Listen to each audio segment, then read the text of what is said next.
Welcome to paradise. A gunshot rings out at the station. Another urchin snaps and left dead on his own. It makes me wonder why I'm still here. For some strange reason it's now feeling like my home, and I'm never gonna go. Pay attention to the countries and the broken homes. Some call it some call it nice. I wanna take her through a wasteland I'd like to call my own. Welcome to paradise.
Welcome to paradise.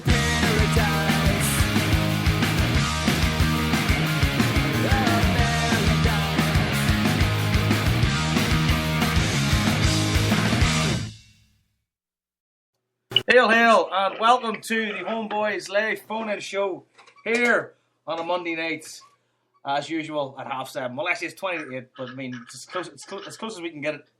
I am, of course, Joe McKenna, here in the hot seat. I wasn't around last week. I was in Donegal having a great old time. But I listened to the show, and it was very, very interesting. I was raging I was on the show last week, lads, because so much to talk about. But, yeah, first things first out of the way. If you want to call in tonight, which you can do, don't be afraid. You can call us on Skype, hook up the Skype, set the Skype account, search for HomeBhoys on Skype. Give us a call. We'll add you into the conversation. Then we'll get chatting to you. Also, we have a new fancy phone number you can ring, and from your actual phone.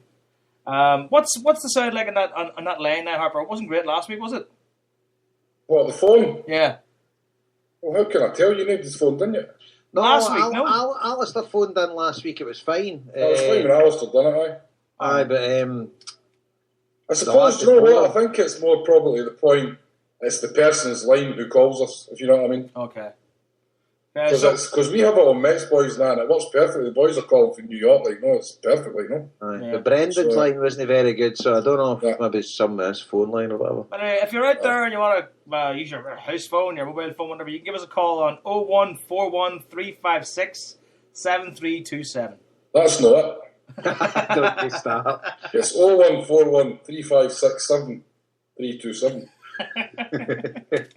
Right, anyway. You should just mention, Joe, that's, if you're in Scotland, obviously, that's a Glasgow local number. So it costs you whatever it costs to call Glasgow, wherever you are in the world. If you've got a mobile, it'll cost you nothing, because everybody's got 3 minutes. No, what I'm saying is, if you're in bloody America and you want to phone us, that's going to cost you to phone on Scottish landline, just so everybody's clear on that. Yeah, it's a Glasgow number, so you ring that, it's the price of calling Glasgow. So if you're in Glasgow, it's like calling your granny. Don't worry about it. So you can also tweet us at HomeBhoys or at Hill Media on Twitter. I'll keep an eye on the Twitter tonight, right? Harper's keeping an eye on Twitter. Also, you can stick up messages and questions in the chat room here on Spreaker. What other ways? You can email us at homeboys@gmail.com. I think that's about everything. Just get all the stuff out of the way. I'm, of course, Jim McKenna again. I'm joined by the three amigos, the one and only Rusted Prince, Mr. David Harper. What did you call me there? Rusted Prince. Rusted Prince? Oh. I'm neither a prince. No. You got that copper top, no? What? With the red hair. Jeez, I'm not a prince. Anyway, I like that. You're here. Of course, we have. I'm here, right? I'm still not a prince. We have the green and white raider, Mr. Paul Larkin, just joined us. Hello. And the one and only Jason Higgins. The weirdo of Wishaw. The weirdo of Wishaw. How you doing, fellas? Not bad, boys. Good. I listened to the show. I listened to the show last week. The other day, it sounded really, really good. That's because you were not. Yeah, the week before that was so much easier for us to get through. So we got so much. We talked about so much because there wasn't somebody shouting and screaming in the background. So we'll see how it works tonight with both of us here. well, we should get ourselves a wee clapometer. Just hang on then. Just Tony Cassidy and Twitter saying, can you fire out that 0141 number again? All right, what's the phone Tony, number? it's 0141 3567 327. There's an I issue. just tweet it, in fact. Right? Carry on, Joe. Sorry. Anyway, so there's quite a bit to talk about. We have in between this show and the last show, we had the midweek Elfsborg Champions League match in Sweden. We also had the Liverpool game on Saturday there at the Aviva, which was quite a spectacle. Harper's going to give us the rundown on that whole event. There's also Paul was there as well. Paul, were you there as well? I was, I. That's right, you were in Dublin for a while. I forgot about that. Yeah, I mean, we got all manner of stuff to talk about today. We got to talk about Shakhtar Karagandhi, which in fairness sounds like a Bollywood movie star, doesn't it? No? Okay. No, really. There you go. Try my best here, lads. Anyway, Harper, straight on to you. That's a good. We'll talk about Elfsborg first. Anyway, forget about it. Let me go straight to me on tweet. Okay, Elfsborg game last week. Elfsborg looked even more ordinary in that game, I think, than the game at Celtic Park. There really wasn't a lot to them. I felt Celtic played pretty well, not overly brilliant, but I mean, I was happy enough, glad to get through. Put yourselves, Jason, you first. I didn't think we played that well, but at the end of the day, the result was the only thing that counted for me. With my luck, with the Fitba Coupons, I had Joe Ledley to score at any time in Celtic to win, and he had probably or two Big Sammy's header, but the chance fell to Ledley after the free kick when the ball bounced for the wall. Great save for the goalkeeper, and then the one he just bent past the post. But the one that for the wall, that was after Bangura's overhead kick. All the same, that was close, but Big Samurai should have probably definitely hit the target anyway. Whether he'd have scored, I'm not sure, but he should have definitely hit the target for the free header. If one of the chances you get in, then they would open up a bit more. But they were ordinary at best, very ordinary. But I'm just delighted Celtic get through and we're in the next round. That was all that really mattered to me, to be honest with you. And I don't think the park was the best. You know, it seemed to be like getting dodgy bounces and things like that. Although there was no excuse for Celtic, nobody able to pass the ball 4 yards to a Celtic player at times. But I didn't think the park was great. But just delighted we get through. That's all I was caring about. I think some of the criticism of the park was, I heard Scott Brown saying afterwards that the ball was just moving a bit too fast. You know, when you made passes, you know, a lot of the players were misjudging the speed of the ball because of the surface. And did Neil Lennon mention there might have been a dip in the pitch somewhere in the middle as well? I said that, I think I remember hearing that as well. I definitely said that. I heard him saying that myself. But listen, I think you're a professional footballer. You can't go around blaming the park unless it's completely in bits. I mean, there was a couple of passes during that game. You're just going like, Jesus Christ, come on here. Well, do you know what, Joe? I mean, I've said quite a few times that we have artificial pitches at Lennoxtown. We train on them. We have an indoor pitch. We train on, but it seems to me that pitch looked particularly bad. Do you know what I mean? It looked like it was an old thing that had just been stitched together 10 minutes before kickoff. Do you know what I mean? If you remember the game at Cliftonville, Joe, they had that sort of, I think it's tyres, kind of grounded down tyres. It's like a black It kind of kicks up when you're running. residue, and it kicks up, and it kind of sort gives the ball more traction and all that sort of thing, like, you know. And you never seen any of that stuff on that pitch. I think they deliberately have it playing to what they're used to. Nobody else would be used to, if you know what I'm trying to get at there. It certainly wasn't a great surface compared to the one in Cliftonville, which I think when you see those ones when it has that black stuff that kicks up, it seems to be the players have more control. The ball doesn't move so fast, doesn't bounce so high. So no, it was definitely a poor park. But as you say, I don't think it gives you that big an excuse to have a performance that bad, because they were really, really poor all over the park. But as Jason says, the result is that's it. That's all that matters, man. Get through, and that's it. We'll move on from there. Like. That's it. That was the biggest relief. Yourself, Paul, what was your opinion of the game? I mean, were you kind of the same mind that the performance wasn't kind of over the top? Yeah, it was. I mean, some of the players looked like they'd been tranquilised before they went onto the park. You know, I mean, as Jason says, I mean, Elfsborg were absolute garbage. You know, I mean, you're talking about a team that's, 20 minutes, 10 minutes to go on out of the Champions League, and it didn't even look like they were still willing to commit men forward or take a wee chance. I mean, I think what the common perception before the game was that they'll definitely come out in this game, will make it easy for us, and they just never come out. They just played exactly the same as they did at Celtic Park, and as the boys says, like, I mean, the results, everything, and I'm sure if we do end up qualifying for the Champions League, nobody will be thinking about the Elfsborg game.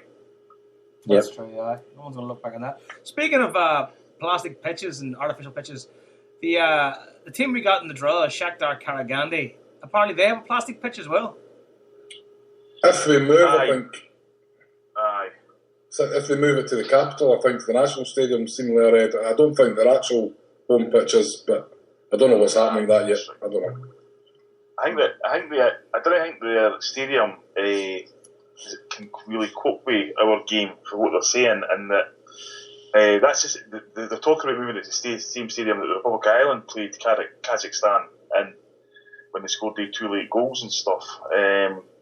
But aye, if that is the case, then it is a plastic pitch, but I think it's more,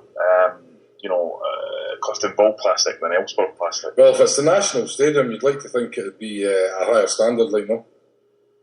Aye, without a doubt. And I mean, I didn't remember there being massive complaints when Ireland played there. I know Ireland didn't play very well that night, but I didn't remember everybody saying, it was all due to the pitch, like, you know. Yeah. What did you think about the draw then? I mean, I think there wasn't too many teams we could get that I think anybody was fearing, but I mean, you can never tell at this stage, I mean, the likes of this team, Shakhtar Karagandhi, they're kind of an unknown quantity, because, like Neil said, you can't really go out there and visit them, you know what I mean, yourself. It's a 3-day... Well, they're the lowest ranked team that we could have got. Yeah. So in that regard, I was quite happy with the draw. I would rather avoid Legia Warsaw and who was the other team? Austria Vienna. They're two decent sides that you want to kind of avoid. And the top, I mean, Jason, you would have read that thread on Celtic Minded. The guy who was giving you the rundown on that Bulgarian team that's come up from nowhere, and they won the treble last year, and they've spent a lot of money with the South Americans. So I'm glad we avoided them, because that looked like a real banana skin in the making. Like, so apart from the travel, which it's just one of these things, like, I mean, we were happy to travel to America this time last year to play a friendly, so we shouldn't be too unhappy to fly to Kazakhstan to play a Champions League qualifier. Apparently the plan is finish playing against Aberdeen on it's the Saturday that game's on? Saturday, straight away, is it? Straight to Kazakhstan then? Right. Jesus. Mm-hmm. How far away is it? A 7 or 8 hour flight, is it? 8 hour flight, I heard, right? For the boys that have made their own way there, I think it's probably about a day, 4 flights, 3 flights. Mm-hmm. I know Paul the Tim's booked up. I seen that actually. I seen that on Twitter as well. Straight away, he's all booked up. Brilliant. Young Gino's booked up, Joe. Gino's son's booked up. That'll be some trip. I mean, that'll be a good mixture of cultures there. Kazakhstani culture and Scottish culture. That's going to be some day out. You know? When we look at their team, but they haven't been. I've not heard of one of their players. The vast majority of their players are made up by players from Kazakhstan. I think they've got 3 Belarusians.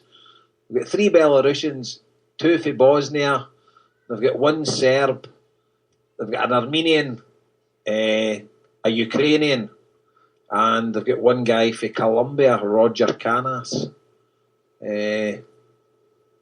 So at the end of the day, I'm not worried. Is it going to be on TV? I mean, look, Sorry? Say again? On you go, Paul. Oh no, I was just going to say that I think if we were sitting here at the start of the season and they said to us, you know, you'll get the champions of the North of the Island, Sweden and Kazakhstan, you'd be absolutely delighted, like, you know. I mean, St. Pat's pumped them last year or the year before. They That's not right, come yeah. in Europe. So, I mean, that's the level of the team you're talking about. And it's the same as the last round when we're talking about if Celtic have any sort of ambition, these teams should be dealt with, not overly easily, but if we're professional enough and play anywhere near we should be able to dispose of these teams quite easily. Yeah. 2 years ago, St. Pat's put them at 3-2 in aggregate. Last year, they get knocked out by Slovan Liberec for the Czech Republic, 2-1 in aggregate. And this year, they've beat Borisov and the Albanians, Skender by Korchi or whatever, 5-3 in aggregate. Oh, I had their strip. Aye. Aye. They were collecting their stickers for Panini. Aye. Rudy Vata played for them. He supported them as a kid. Right. Aye. With a team like this team looks like it's a shower nobody's. So could we send out the second string that beat Liverpool there on Saturday and hope to get a result? Do you think? No. That was a youth team. Youth team. Yeah. There's actually an inquiry going into Celtic using youth labour against Liverpool. So that's another story. Let's move on to that then. I mean, like, there's not much else we can talk about the Elfsport game or Shakhtar Karagandhi. I mean, we're just kind of wait and see how that plays out. But Saturday was a big event in Dublin. Everybody must know that Celtic played Liverpool and what was called the Dublin Decider. I don't know what it was supposed to decide, but certainly it was decided by Amino Balde, the guy who's been getting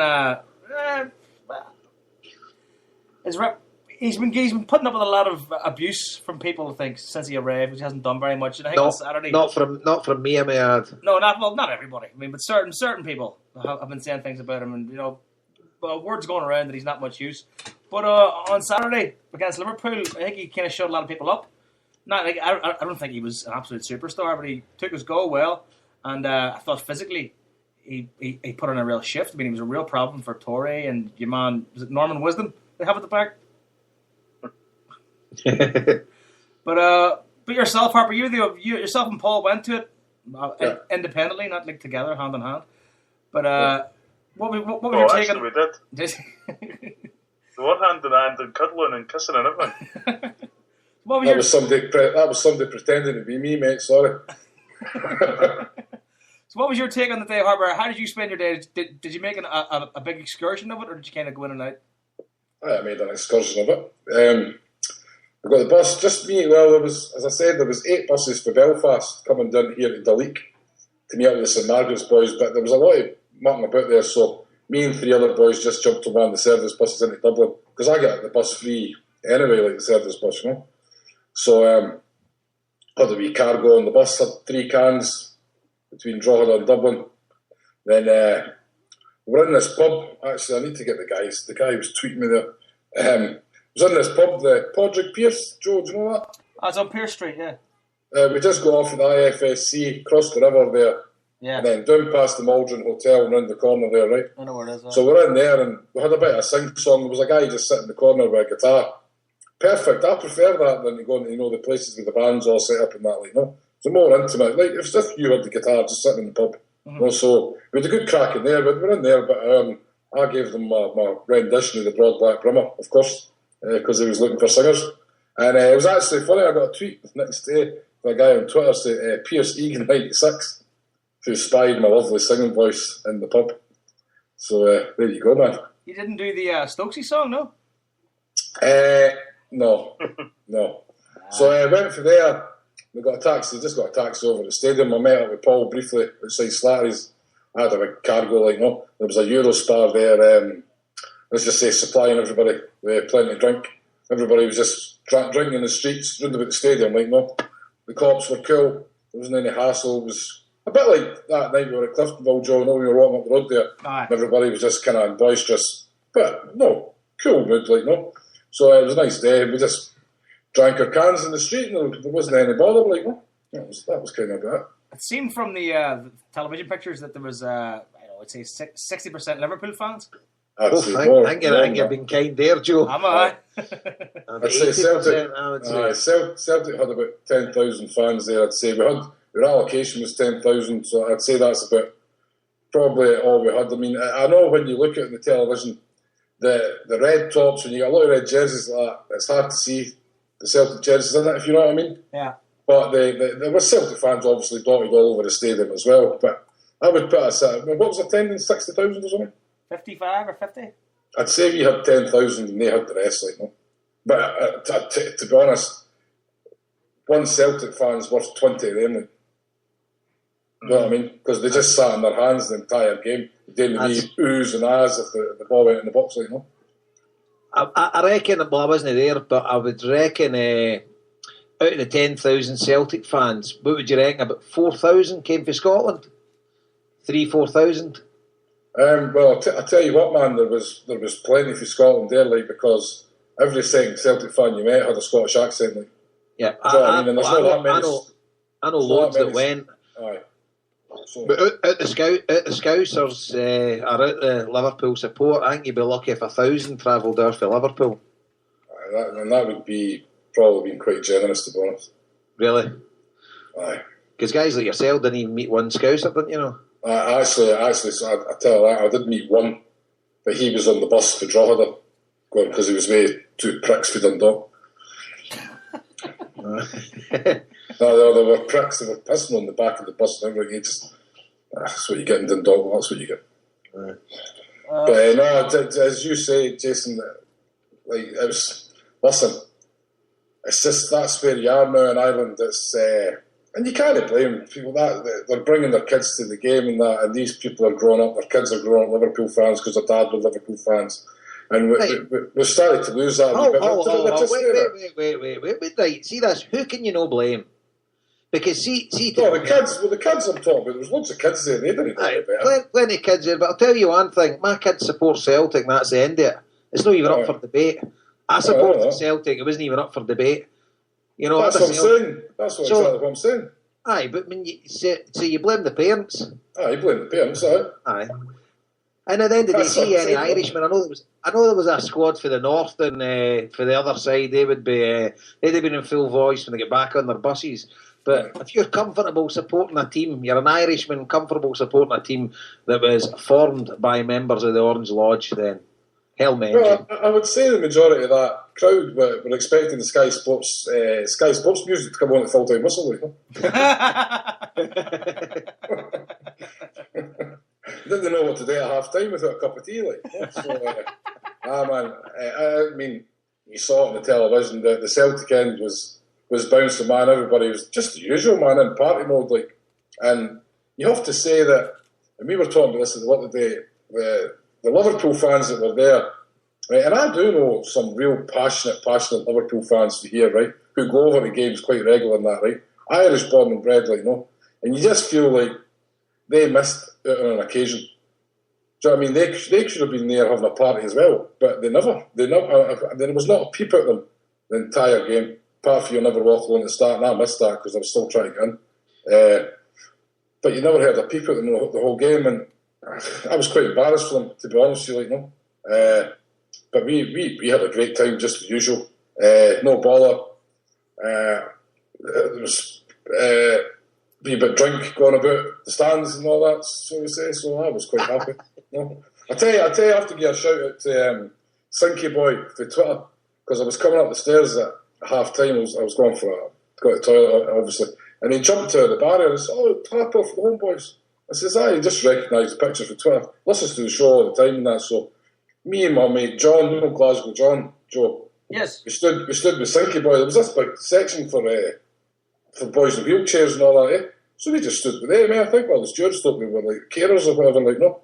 And we just stood there the entire second half, had a pure panoramic view of the pitch down the road. A wee hot flask of rum. It was perfect. Great. I thoroughly enjoyed myself. Where did you I can't mind much about the football, to be honest. So that's the truth. I was going to go and ask you a few questions then. That's the point. Where did you go after then? After it, just went and got another. Well, we had this guy in we had one of the rickshaw guys, not the guys on the bikes. Oh, Jesus Christ. So, because we went round to this Ballsbridge hotel, right, they were wanting 15 quid in, so we told them to shove that up their arse, right. So he says, right, we'll go back to O'Connell Street. So me and John jumped in the back of this rickshaw, with a wee carry out, and that. He says to the boy, take us to Murray's. He's like, no way, man, it's too far. I says, long will take you. He said, 40 minutes. I says, come on, man, 20 quid. Let's go. So he says, all right, fuck it, let's go. Right. The cheaper bite the 15 quid. So, but we had a carry out, so we're sitting just in the back of this wee carriage, getting cycled about it. The next thing, we'd been going for about 15 minutes. And his bike, the bloody chain kept falling off the bike, eh? He says to us, there's this big hill, right? He says to us, see if you just get out and walk up to the top of the hill, I'll get you at the top. Then we can go the rest of the way from there. So I didn't bother, pal, off you went. Just a taxi pulled up, eh? Just jumped in the taxi. See you. Good luck. If I can walk up the hill and pay him to take us, we're going to walk after the bike. Wait a minute, what's going on? And had you paid him already? What a chance. You think we're mad? Yeah, dirtbag. See, you did a runner on the per fella rickshaw. Aye. Because they wanted us to walk up this big huge hill. I'm not talking just a wee hill here. I don't think people understand, like, with you and John in the back of the rickshaw. Like, I mean, that's quite a feat for any man. You know what I mean? That's kind of stuff you would have seen Roy Castle doing on Record Breakers. But I'm talking about, listen, it took us about 10 minutes to walk up this hill. There's no chance. If we were 2 hours were buckled, eh? We probably wouldn't even got up the hill. So it wouldn't have mattered anyway. They'd been up there themselves anyway, waiting us. So I was just jumping a taxi. We went to Murray's. But it was at that time, the 2 of us could hardly even talk, eh? With a pint each, I think with 3 mouthfuls, went to Burger King, then got the bus line. Just said to I knew the driver, eh? Because I'm on the buses every day, like, eh? The 2 of us just went to sleep. We got on the bus. The driver woke us up at the bus stop, John, and picked us up. I was in my bed for 11:30. Perfect. There you go. Right there. Jesus. Well, yourself, Paul, how did you make use of the day? Did you do a runner on a hot air balloon or anything? No. Unfortunately, no. Well, I hooked up with a few boys from Dublin, Connor, Mick Sheehan, Dara, and Graham, who was actually a Liverpool fan from Dublin. And I actually did meet or see a few Scousers, but it has to be said, they're absolute pricks. Like, you know what I mean? They arrived in a pub that we were at, and they were in a minibus that had clearly came off the ferry and then straight up. And they had a butcher's apron on the back of the bus, which I think they thought would be really hilarious until they realised that they would have probably all got kicked to death if they didn't come down soon. And it was good. I mean, the atmosphere was really good. Majority of the day and stuff. You know, I was kind of dotted all about Dublin and whatever. And I would say, I mean, it was what happened. I said the Liverpool fans at the game was right. Like there was a lot of Liverpool fans sitting around me, and none of them had a clue what to do. They just, you know, I always think you can tell somebody right away he doesn't know how to sort of behave. A football match, they didn't know how to sit down and when to stand up.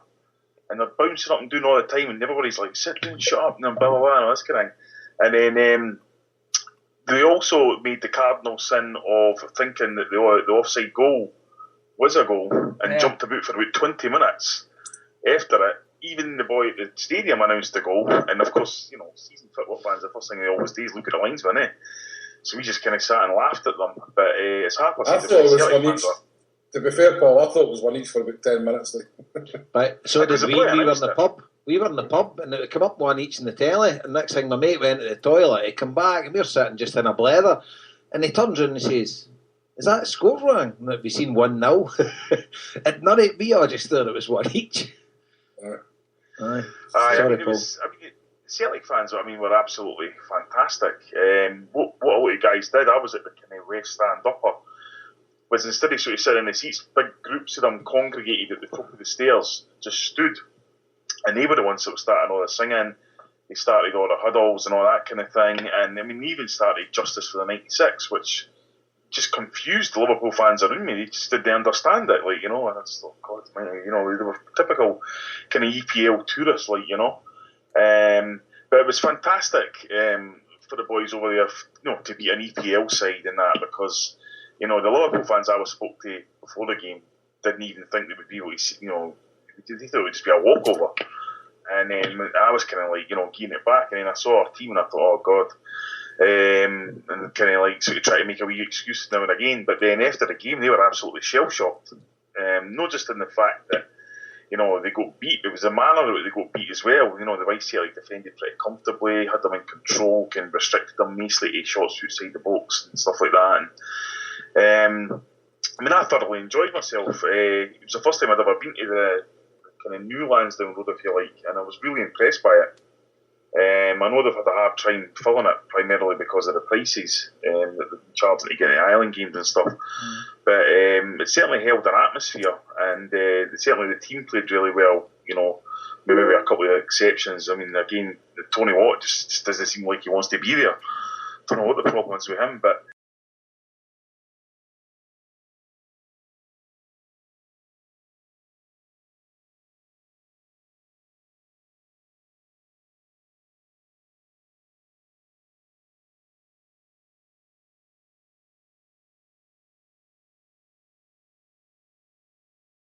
Dedicated, educated ones, not just ones there for the kind of attraction of the game or whatever. Like it was like, and there was a lot of Scottish people there because I'd been in Murray's the night before at the Quadrophenians in the Wakes gig, and I think pretty much everybody for the south side of Glasgow was in that pub that night.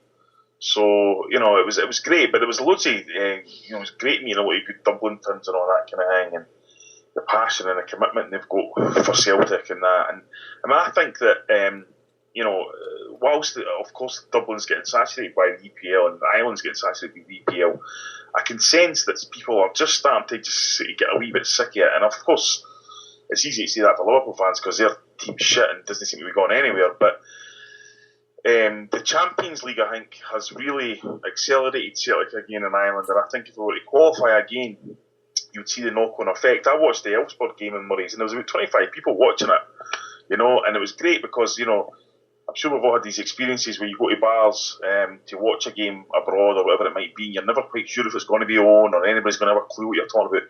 I walked in when the Celtic top on, and as soon as I walked in, the boy put the telly on BBC Two Scotland. Just knew the score instantly. So, it was a thoroughly enjoyable trip, and as I say, it was great for the boys over there to get a result over an EPL side, Can I just say as well, right, and you hear a lot of people saying, I hate friendlies, it's a pointless friendly, and we should be preparing for the Champions League and stuff like that, right, which is more important. Now, first of all, people were saying after the Elfsborg game how badly we played, right, and it's all about these games are coming too early and we need games. Well, there's a game for you there at the weekend, right? It's an international week this week as well, so we put out a team. Some young boys got some experience. Other first-team players got to run it. It was another game in the bag. So Ward's going to play in the Champions League, right? And as Paul says, right, that was a great advert for Celtic here in Ireland. Especially, I'll tell you what, there'll be plenty of teenagers, Liverpool fans, maybe in their 12, 13-year-olds, right, that were at that game, and they would have just sat and watched the Celtic support bouncing, and they'd probably say, if they come back next year, I want a bit of that. Maybe we play Man United next year or something, and they decide to come along in a Celtic jersey, and that's how you hook these kids in. Do you know what I mean? The atmosphere on the day was fantastic, and same for anybody if they went out at night. Obviously, the majority of Liverpool fans had got back in the 4x4s and whatever on the way home. Majority of the pubs would, no, I'm not saying 100%, but the majority of the pubs would be Celtic fans. As you can imagine, Jason, you go away on a away trip, Europe, what's like in the pubs, and it was a great atmosphere. So any teenagers and that, they got sucked into that, no bother. And it was a great day out for the Irish fans, all the boys that come down from Belfast, people that travelled over to Scotland, the people here in the south. And it was just a great day out, and it was nice. It was nice for the Celtic fans to experience that, because money is tight. And people didn't get to travel to see Celtic as much as they used to. I know I certainly don't as much as I want to. So it was great having them on our doorstep twice in the last month, of course, the Cliftonville as well, And I hear a few complaints about the team that ran out. Well, listen, if you're a real Celtic fan, you understand the fact is, if players are injured, they're not going to be risked, right? I do understand I heard some guys saying, like, well, he wanted to take his young kids to see the stars of Celtic. But that's just the way the cookie crumbles sometimes. I think if more players had been fit, they would have played a stronger team. But at the end of the day, I think the majority of people would be happy with the performance, the result, and how we handle ourselves both on the pitch and off the pitch. Because the Celtic support are an absolute credit to Celtic Football Club and to the Celtic fans in Ireland. Aye, I mean, they definitely. And when I went back on Sunday at the airport, I mean, every Irish newspaper had something about it on the front page. You know, even a snippet saying, "Oh, boys beat Reds" or things like that. And as you see, I mean, the Celtic support was phenomenal on Saturday. You know, we're in an era where, you know, some of the Celtic supporters only need to fart, and there's 15 blogs about it. And there they are going to a game like that, turning up in huge numbers, singing, chanting, the whole thing, respecting the opposition, respecting their causes and stuff like that. And, you know, barely a peep comes for anybody. You know, and it was a phenomenal atmosphere, and it would be something I would definitely recommend to anybody. The only downside, I would say, some of the pricing, some of the bars now were a wee bit fly with their cover charges at the door and stuff like that. And I think a few of them made a mess of it because their places were half empty because of the prices they set, and they had hundreds of people outside who weren't willing to pay 15 and 20 quid to go in for 2 hours.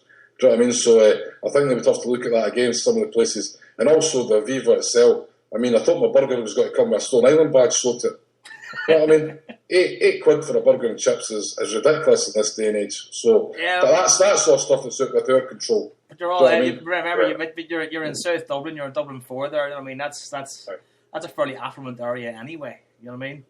So I mean, but I'm talking about that's inside the stadium. Though I'm talking about that. It shouldn't matter where it is. Like, you know? That stadium. I've done a couple of articles on that stadium. I know like I've met the director of the stadium, and a lot of money still being trying to be brought back in from building that stadium. Like, I don't know how much they were charging because obviously Aviva's you can go and get a pint in the stadium. You know what I mean? Much like I think a lot of English grounds and that. I've no idea how much they were charging for a pint, but I'd imagine it would have been plenty. Luckily, I was provided with drinks, so I didn't have to worry about that. To touch on what you said there, Paul, I bring up. I read your blog today about your experience, and it was brilliant. You know, very positive. It exudes just your elation, having a great week, and then culminating at the end at the Celtic game. And you're writing for a point somebody that's just a Celtic supporter and likes to put their thoughts down on a bit of paper and share with fellow Celtic fans. So these other so-called bloggers and journalists that would claim to be Celtic supporters, why are they not writing articles to praise the Celtic support? Or is that just no hip and trendy? Do you need to get to the eye or something? Do you need to be a bit edgy and sort of cause a stramash with your piece? You can't write just something run of the mill saying praising the Celtic fans for the behaviour in Dublin, having a party atmosphere, and basically showing an English Premier League team how it should be done. I mean, I was there for a week, and you know, Celtic's woven into the fabric of the island. You know, taxi drivers, bus drivers, all that, all talk knowledge. You know, we got in 2 taxis, like 4, and 2 of the taxi drivers were absolute dyed-in-the-wheel Celtic fans, had been over the games, this, that, knew the score and all that kind of thing. You know, met guys in pubs that listen to this show and other shows at Haley Media Day and asking what guys are like and all that kind of thing. And, I heard, it was funny because I actually heard that the Anfield Draft, is it, the podcast, had tried to do one some pub after the game, and it was an absolute disaster. And I mean, it was a huge warm feeling for Celtic there, you know. And Celtic, you know, they had Lustig and Matthews in the Celtic Shop on the Friday in Dublin. They were obviously going to have Anthony Stokes there. He was otherwise detained. But apart from that, I mean, it was absolutely phenomenal. I mean, just, you know, I was in a lot of tourist places, and everywhere you went, what you over for? The Celtic game, aye, brilliant. You know, there's just a warm feeling that goes around Celtic, and as Harper said, you know, the atmosphere of the game and all that kind of thing, it was brilliant, and it is, and it pisses me off because it's like there's some people seem to only be awake when a negative thing comes along, you know. Yeah. And here was a massively positive thing where thousands of our fans had a good drink, had a good day, went to a good game, we won the game, you know, because I'll tell you, we'd all been moaning like fuck if we got beat and saying, oh Christ, that's as close to friendly again. So you're right, I mean, there has to be more positivity because there's tons of positivity about Celtic and it has to be put out there a lot more, I think. Aye, and a lot of it comes for our so-called own, and that's the thing that hacks me off. Whether people like to admit it or not, like Celtic is a Scottish football club, right? So we're Scottish, but we do represent Ireland, because all our roots were based in Ireland, and that's just a fact. If you look at the stadium, you look at the colours that are displayed at any Celtic game, we do represent a large part of Ireland, and a lot of Irish people who are very sort of patriotic and stuff, they would be leaning towards Celtic. People that are interested in history and stuff like that, Celtic resonates to them. So the people that would really be up for it, they have got a genuine affection for Celtic because of what Celtic represent. And I just think, why is people not shouting for the rooftops about what a great advert for Scottish football? It perplexes me, but I know the reason. I'm just putting it out there, I know the reason, because a lot of journalists aren't interested in sort of balancing the books. They're just interested in making a name for themselves. So, it pisses me off, to be honest with you, but it's something I've just come to expect. An Irish guy summed up to me perfectly. He says that what people have to understand, and he meant both in Ireland and elsewhere, is it's Celtic and the GAA that's kept that kind of identity going for the last 100-odd years. You know what I mean? And people, because, I went to Croke Park, and I'd never been to Croke Park in my life before, and, I thought I knew a bit about Croke Park, and obviously the massacre that happened there, obviously, and stuff like that. But I had no idea that, for example, a part of that, the terrace there, Hill 16, was built for the rubble in 1916 and stands to this day. And that's, we kind of, if you look at the other side of the fence, that, we kind of always feel as though anytime we mention anything like this in Scotland, it gets kind of shouted down and called this, that, and next thing. And yet here's something, here's people who are just kind of like, no, this is who we are and that's who we represent. And Celtic have the representation of that in Scotland. And I think, Irish fans will say the same. They'll have the same frustrations as us, where they'll say, because it's getting harder and harder for them to see games, both actually travelling to games and also actually just seeing it on the telly. I mean, the Elfsborg game wasn't available in Ireland to anybody. And you're kind of thinking, well, why? Why not? Like, it's still going to affect the attendance at Celtic Park if that game's shown in Ireland. Do you know what I mean? And it's just, I mean, it's always good watching Celtic in Ireland. And, you kind of, my thing is, it's a bit like the whole argument we always have on here about, when Celtic should be got to the East Coast of America and develop it in New York, Philly and whatever. And it's like, that's what I think we should be doing in Ireland as well. Concentrate on the guys who love you already, and they'll become the best PR agents you've ever met. Just empower them, and because they're there and they're waiting and they're ready. And, as you've seen on Saturday, there's thousands willing to stand up for the cause. Yeah. Aye, absolutely. And it's just giving something back to your support, because these guys for Ireland spend thousands and thousands of pounds a year tripsing over the Irish Sea religiously to watch Celtic, and it's just giving a wee bit back where they can leave their house at a reasonable hour, they can jump on the bus, they can get down to Dublin or into Belfast or whatever, and they can watch the team that they spend hundreds of hours and hundreds and thousands of pounds per year following, and it's just sort of giving them a wee bit back. And Jason, it's not even just the game, it's the whole weekend that's in it for the supporters here. You know what I mean? All the bands and the parties. As I say, the pricing could have been a wee bit better with the bands. One thing I should correct myself on though, I thought the ticket pricing was pretty much spot on. I think I was £35 for my ticket, but I seen Gary McGee say he was £42 for an adult and two kids, which isn't too bad, like, especially when you're talking about being in Ireland and being in Dublin, the prices, everything is here. Like, so the ticket, and I don't know if it was FAI or whoever was that organised that game, but the ticket prices were pretty good, to be honest. We've been joined by a caller. Are you there? Hi, it's Tony Cassidy. Tony, how you doing, mate? Your name didn't come Tony. up. Just your phone number came up. How you doing, Tony? How you doing, lads? Can you hear me okay? We can hear you. Great. Is that, Tony, is that the telephone number you dialed? It says, did it work all right or what? That's perfect, aye. That's what I wanted to know, because it's pretty clear, so that's good, aye. That's super. Good stuff, David, good stuff. Just a couple of questions, lads. First question is about the game against Liverpool and that, do you think the young lads have got a chance over the next season or whatever to get a game in the first team and that kind of thing? I tell you who really impressed me. I know Balde, I mean, obviously, he looked, like he could be a player for us. You know who really impressed me? Jackson Irvine. Quite a lot of people are saying that, Joe. I thought some of his passing and his play in the middle of the pitch was fantastic. You know, we really seemed to have it together. Kind of reminded me a bit of a Joe Ledley, but with a wee bit more creativity, though. See, the only problem Jackson Irvine has is the amount of people vying for that position. Like, you know what I mean? But I mean, Tony, you watch the young boys quite a lot. I mean, Jackson Irvine is certainly somebody you hear a lot of talk about, who's going to have a big future, hopefully. But maybe this season will maybe just come a bit too early, just with the numbers there, like that's already in the centre of the park, like, no. But what about the boy Fisher? He had a lot of good talk about the right back Fisher as well. Aye, Darnell. I mean, Darnell. he got the man of the match against Mönchengladbach last week, yeah. But no, I was up at Lennoxtown the weekend there, and I saw Jackson. Funny enough, they must have flown straight back after the game, and they were there overnight, whatever. But they were in then on the Sunday morning, just probably a wee warm down something. So I was just having a bit of crack with him, saying about Steven Gerrard and that, you know, saying, did he get your jersey? That kind of thing, you know.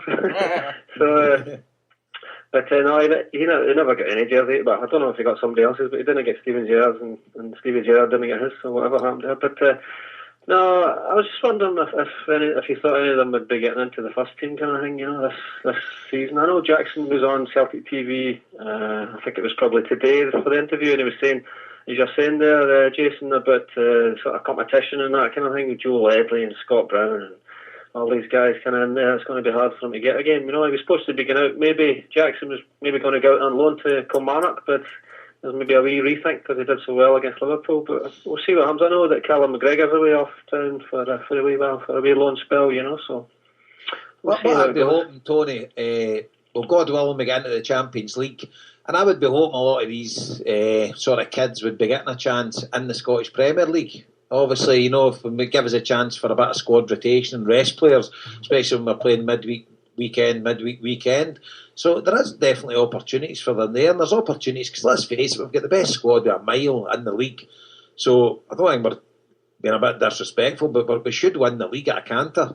So hopefully Lenny is going to have a few points to play with, and he can try some new things out, and he can bring some of these. If you introduce one or two of them into a winning environment, it can make or break them, because the worst thing you ever see over the years is kids get introduced to teams where they need a result and pressures on the kid. See, when they're getting into a winning team, everybody's happy and things like that. It becomes a lot easier just to sort of fit yourself in. So I'm hopeful quite a few of them will get a wee run out this season, mate. Can I ask you, where was that's a wee bit like Amido Balde, you know, there was a bit of a pressure match at the Champions League and about to bring him on and that kind of thing against Elfsborg, whatever, but it was much more relaxed against Liverpool. He was able to settle into the game nicely, and the big man did really well, and he was really strong up front, which was just fantastic. That's good for his confidence, so hopefully we'll see a wee bit more of him over time. It was good that we reserved, a lot of the lads certainly on here reserved judgment on what the big guy is and what he can do, so that's good. Where was Tom Logic at the weekend? Tom Rodgick, what's happening with him? Is he fit or is he unfit or what's happening? He's injured. Aye, so the other question I had, lads, was just about the European match, the Shakhtar Karagandhi. You know, do you think the Celtic backroom staff will be ready for that, or I mean, how are they going to go about this preparation? Because I mean, what does anybody know about them much? That's the thing, yeah. I think they're all going to sit down and watch Borat. And that'll be it. But I'm sure in this day and age they can get some videos sent across, mate. You know, they must be televised. Sorry, Paul. I tell you, we've actually got a mole in Kazakhstan, believe it or not, and it's Stuart Duff that used to play for Dundee United in Aberdeen. I read that the other day. Supporter. He's out there now, isn't he? He's out there playing right now, and he's been briefing Neil Lennon and stuff about what they're like. Apparently they're a big physical team, huge defenders and things like that, but not very mobile. And he reckons that, you know, guys like Commons and Stokes and that could get away, kind of truck out of just passing around them, basically, you know. So, but I know logistically it's a nightmare to try and get out there. I think if he was going to be out there, it would have been this Saturday if he was playing. I don't know if they were, but like he did with the Elfsborg game, with the Mönchengladbach game. But I mean, I think they're going to, from what I can gather, they're going to put everything into this home game because they see it as a huge ask to have it go to Celtic Park, qualify for the Champions League, so they're going to get everything in the home leg. And I think much like when Ireland played in Kazakhstan, you know, Kazakhstan might have won it up, if you remember, and then the old Kevin Doyle scored in an injury time, and then Robbie Keane scored right after it with a penalty. So I think they'll be a quite stuffy physical team, but by all accounts, we should have more than enough for them. Like, I mean, there were 5 teams we could have come up against when the draw was made, and certainly not on my own mind. The one team that I would say most teams would be wanting to avoid, although maybe they're not as good as the others, but I would potentially say that the one team that everybody wanted to avoid was that Kazakhstan mob, because it's like a 20-hour trip or something to get there, kind of thing. We've got a game quite shortly before at Aberdeen.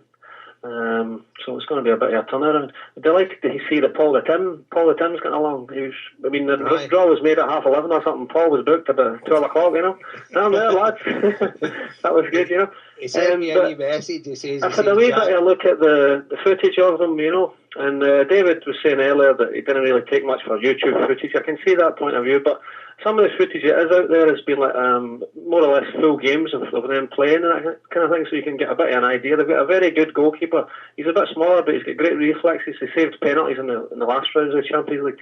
And he's got a cracking guy in midfield, number 88, who takes a strike from about 40 yards, so he's got some good players, fast and that kind of thing, big and strong, as you were saying, and they're definitely going to go for it. The footage shown of the 3-0 game was from the Astana National Stadium there, 30,000 capacity.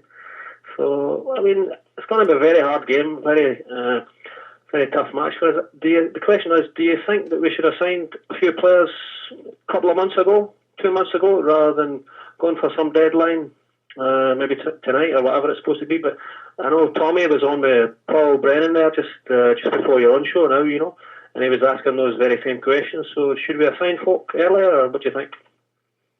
We had this last week, didn't we? We spoke about this last week, saying like, do you send somebody before you get in the Champions League, or do you hang on and wait so you attract a bigger player? I mean, but by the looks of it now, this Finn Bogson, I think he's the guy that everybody wants right now. Whether that's going to happen, I don't know. But before before the deadline, the signing deadline. But I don't know, Paul. What do you think?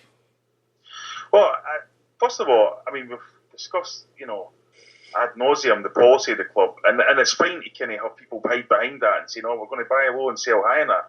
But it's fine for them to just change that when they bought the boy for Ajax. So, I don't think with what the Champions League gives you, not just in terms of the money, but in terms of the prestige and just it'll make our season getting in it. Let's face it, you can't really gamble on that. You know what I mean? And we all know we need a striker, and we've lost the spine of our team for last season in Hooper, Wanyama, and Wilson, and that's only acceptable if the guys are ready to step up and replace straight away. And can we honestly say we've replaced any of them yet? We don't know. I mean, Moya Cole looks no bad. Van Dijk's injured. Who can say? But they certainly, I don't think either of them were signed as a replacement for Kelvin Wilson. They were signed, before the fact. So, and certainly Wanyama's not been replaced and Hooper's not been replaced. So, it's kind of like time for Celtic to step up a wee bit. I don't think anybody's suggesting we should go out and spend 10 million quid or whatever.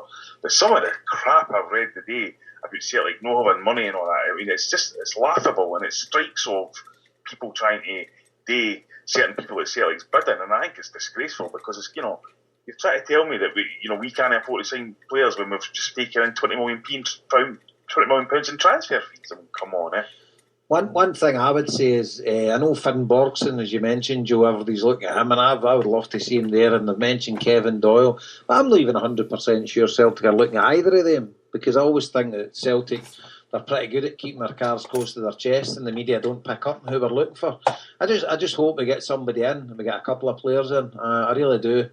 Whether they'll hang off. I think the thing about Finn Bogson was that John Park was at a couple of Heronveen games a couple of times, and people are just putting two and two together, like, no. That's it, mate. And a couple of tweets and things like that, everybody's gone off their head. But I think it was Finn Bogson himself that tweeted something, did he know, about a song. You'll never walk alone. Aye, and he kind of, it was him that sort of fueled the rumour, if you like, no? Aye. And that's how everybody jumped on it, because the player himself done it, aye. Aye, because he was brought up in Edinburgh. His father worked in Edinburgh and he played for Hutchie Vale, so he know exactly what that song meant. There's no doubt about that. I mean, I've had a wee eye on this Finn Bogson for the last year or so, had a wee bit of look at the footage again, certainly over the season and that, and he's good. I mean, he's not the best player in the world, but he's a good player. He's certainly, he's better, probably better than what we've got just now, of course, but as some people are saying, it's a bit of a gamble when you go to sign anybody, but No, we'll see. We'll see how it goes. And anyway, let's just thanks a lot for the show. I mean, I've been listening the last while. It's been brilliant, the usual and that. So thanks, and keep up the good work, and hopefully see some of you around over the next wee while, And all the best. That was the number of phone 356-7327. Phone in now to get through. Cheers. All right, Come on, Tony. Cheers, mate. Take care, lads. Thanks again. Bye, lads. All the best, mate. Jason, I just wanted to bring you back to you were talking about Paul Tim. Aye, wee Paul, he sent us a message. He's like, he says, I'm shitting myself, mate. He says, my mum thinks I'm going to get kidnapped. But it's one of the places. I mean, he's got himself as well. It's one of the places. I mean, fair play to him, but you'd be a wee bit apprehensive. You don't know what's waiting you when you get there. Hope he's not going on a mankini. I reckon there will be horses and carts going down the street there. Oh, will be, What, aye. in London? Aye, you might be used to it, but I've got a few interesting facts. I've been reading up about Kazakhstan the last wee week. Go ahead. It's the 9th biggest country in the world. Don't they have a Dead Sea? Like a dried up ocean? They're the biggest landlocked country in the world as well. There you go. I'm not really sure I've seen it. It's basically Asia, isn't it, really? Aye, it's like the bit below Russia. See the USSR bit now. See the bit at the bottom next to China. It's the full vast bit there. Aye. Next to the Chinese border at the bottom or at the left. Aye, it's humongous. Joe, I've just seen a tweet here confirmed. Celtics Champions League playoff round tie against Shakhtar Karagandhi will be live on 3E next Tuesday, August the 20th. So that's going to go on 3E. That's for the people in Ireland, obviously, Joe. Super. It's on ITV4 here, I think. Yeah. And it's 4 o'clock kickoff. Yeah, that's right. In the afternoon, like? 4 kickoffs. It's 5 hours. Must be 9 to kick off over there at night. And by all accounts, it could still be really warm over there at this time of year. Aye. So that's good. It's a late kickoff as well. Aye. Yep. Aye. Well, And I'm glad away legs there's first because I'm going to be in New York for the next leg, and that'd have been like a 10-hour type difference. Do you know what I mean? So I'm glad the home game is when I'm in New York. There you go. Mm-hmm. Where will you be watching that? I'd say probably in Jack Dempsey's with the boys. Jack Dempsey's or the Woodside Club, maybe? Unless Vicky maybe have left me by this time between all the baseball and Celtic games. That's only 4 days on holiday. I've been at about 5 games. This holiday's strictly for you, though. It's got nothing to do with her, does it? Aye. Well, that's not true. This is my last hurrah. I'm facing a 2-year sobriety when I get back, so I'm going to enjoy myself. Facing 2 years of sobriety? By medical reasons, I'm going to have to stop drinking for 2 years. Seriously? 100% seriously. I'm not going to go into it now, but it's not serious. It's just some medication I've got to take for something, so I definitely can't drink for 2 years. It's alcoholism. to be fair, he told me that on Saturday, and I think 50,000 people turned round. They couldn't believe it either. Really? So, there you go. So that's my last hurrah, if you like. That'll be your sign-off. Hopefully not your total sign-off. Like, I mean. Well, they've got plenty to drink on that flight coming back. That'll be like my last orders, no? I watched the interview with Kelvin Wilson the other day. The BBC interview with him in Notts Forest, and he's talking about how excited he is to be back at Notts Forest. Do you think that kind of thing's true? You think a guy like that's leaving Celtic? Listen, man, that's the sort of pish that you've got to come out Is he with. not a Notts Forest fan? I think so, but I mean, how you can't? Well, of course it means more to him than playing for Celtic does. He's a Notts Forest fan. I know, but I don't know. It just seems to me that I'm watching the interview going like, is this guy made this move? Joe, I know what you mean, but wait a minute. You're not expecting him to go to Northern Forest and say, I'm glad to be here, but kind of wish I was still at Celtic. It's not going to happen. It's just, see all that stuff, it's just all stuff for papers and for fans, and it's best ignored. True. I mean, if you became a professional football player and you get shipped away abroad and you became great and then you signed for Barcelona, you signed for Real Madrid or whatever, and then you get the chance to come and play for Celtic, you'd be saying, I can't believe I'm coming here now, this is a dream come true to get. And the Barcelona fans would be saying, what's he slavering about? You don't think? True. I don't know. I just watched the interview and thought to myself, I was kind of sad to see the guy go because I liked him. you know. But and then I watched it and I was like, there's no way you can be excited about joining Notts Forest. You know? I think Celtic's potentially made a boob there. I would have kept him until after this final qualifying round. I would have just told him, look, we'll sell you after then. If you qualify, we'll sell you a discounted price. Something like that. I would have made it worth his while to stay because he's vital for us at the back at the minute because we're definitely missing a centre half now. Can I just take you to a tweet, just a quick tweet. No, I don't want to go too much back into the subject, but Daithí McFarland says here, they knocked out Bate, talking about Carol Gandhi, whatever they call him, they knocked out Bate Borisov to face us, who've been in the Champions League group stages in 3 of the last 5 seasons. So no mugs, he says. And you like him, Jason, he's got the same avatar, that picture of the boys with, what you call it, Balbao. That Carinha. He's got that same avatar. Oh, there you go.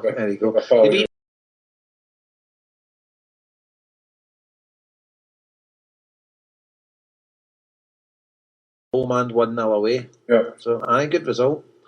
And he says they've been in the group stages 3 times in the last 5 years, so it's good for thought. Like. Aye, but what I would say on that is they've also basically lost their most of their team because right. Of no money. I mean, I can sit here and talk shite all night. I don't know nothing about it. I mean, it's like Elfsborg took 7 off of somebody in the last round and things like that. I mean, does it really matter who they beat? You know what I mean? See, to be honest, Paul. To be honest, I only knew two Liverpool players once Saturday. Listen, Torre and Gerrard. That was it. If the boys get Cortabury and Arabar and his avatar, it'll do for me. So I'm taking his opinion on board. Well, we just need fucking Gaffer to come on and tell us that Kazakhstan football's phenomenal and we've got no chance, you know, somebody on mind it said that one of the daft journalists on Clyde or whatever was saying Celtic need to watch this team spent a load of money. Bullshit. I think they've got the full team's worth €3 million or whatever. So at the end of the day, this isn't a team to worry about. If we're getting our knickers and a twist panic about this team, then forget it. I see on Saturday night, like if we found out at the weekend that this team had beat Liverpool, we'd be like, oh wait a minute here, you know. So hopefully they look at our result and say, Christ Almighty, you know, they beat Liverpool, so they can't be that bad or anything. I mean, they've got to come to Celtic Park and do the damage to go through the Champions League, and the best in the world has come to Celtic Park to try and do that and has failed. So I'm certainly not going to be worried about.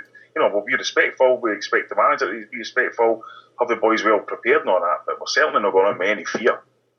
No, absolutely. We just need to have cool heads, play your game. At the end of the day, there's nobody at Celtic is totally unaware of the pot of gold that lies at the end of this. But it's not just for the fans, it's for players. Players want to compete at the top level. And for these Celtic players, they know what the next 2 games against this mob mean for the rest of their season and potentially their future career.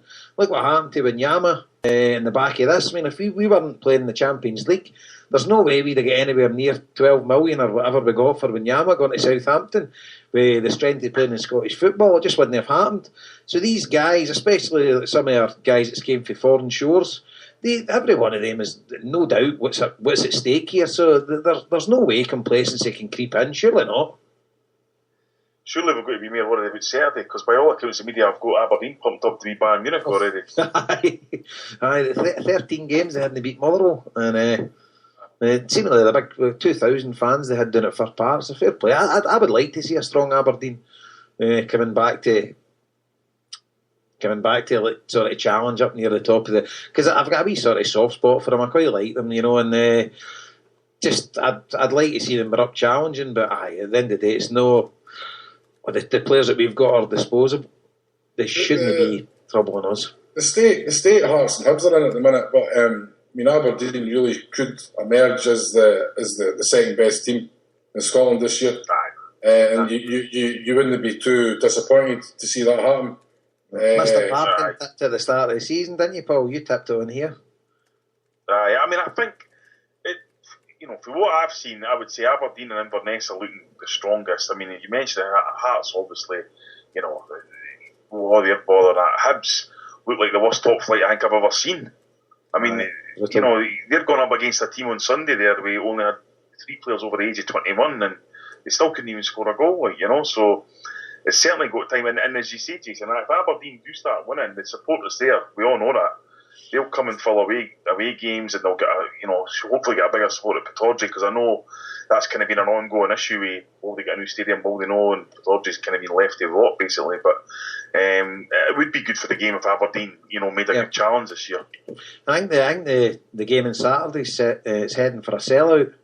So whatever we think about McInnes, I think he's got a wee bit about him, and I think he's a decent manager. He understands the game, and they've made a couple of decent signings. So I think it's all looking good for them. So I wouldn't mind them to be up challenging. So bring it on.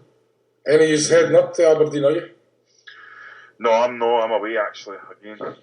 I'm not going. I've got a couple of things on. I'd love to go. I love going up there, but it's a great trip, man. Aye. Incidentally, did any of you hear one of the two boys in Vietnam that came out of the jungle? Seen that? Oh, that's weird, isn't it? I see that. 40 odd years. They just disappeared. They retreated into the jungle during the war. One of the journalists says when they came out, he says, wait till they hear fucking Rangers are dead. Here,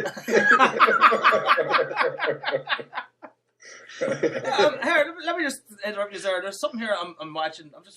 Something I spotted today on Facebook. A guy we know, Harper, we used to work with in the old factory, put up a video of the You'll Never Walk Alone at the Aviva, which in fairness looked fantastic on the TV. Right? Yes. Now someone has posted underneath it saying, "Were the Celtic fans not singing the usual sectarian songs?" Right? This is somebody's put up this on this person's Facebook page, right? And the response was, "No, they were fine." So I put up, "What sectarian songs do you mean?" And the response was, "Lee Rigby won't be drumming anymore." Now I haven't heard a song like that, and I knew there was rumours of songs like that being sung at Brentford, but from what garbage, absolute garbage. Well, the police come down and says exactly. The local Met Police come down and says there was no songs like that being sung at all. Yeah.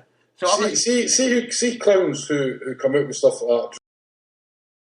Pal, I seen one was on straight away biting to you comments about beating Liverpool, all the Mickey Mouse League and all that. These guys are just clowns, absolute clowns. Well, that guy in particular lives in Florida, so I wouldn't listen to him. But it's the usual response that you get for these muppets. But, you know what I mean? But asking you and Paul, obviously you didn't hear anything sectarian then on Saturday. No, what? I don't even know. Celtic fans don't sing sectarian songs. Sorry, I don't know any sectarian songs. And the couple that I've deemed sectarian, like Roman and the Gloman, you've never heard for years. So, no, I don't know. There's no sectarian song, as far as I'm concerned, as part of the Celtics repertoire at the minute. And this stuff about the Lee Rigby thing is utter crap. Exactly. It was designed by... it was the EDL or something. The EDL. Front or whatever, it was them that released it. And the story started at 11. The story started at 11 o'clock in the morning, right, on an EDL message board, right, and they says, "Oh, I wonder if Celtic fans will sing a song with Lee Rigby today." And within an hour, that went Chinese whispers down the message board, because I've seen screenshots of it, right.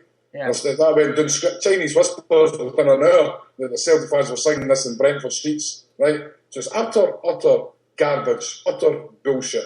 And people are saying, "Oh, well, I've seen the video." I says, "Well, send me the video on. Let me see it." That's the thing I've still not see it yet. Surely, in this day and age of technology... Everybody's phone was broken and batteries were dead and all that. Fucking assholes, man. I hate that piss. It really pisses me off.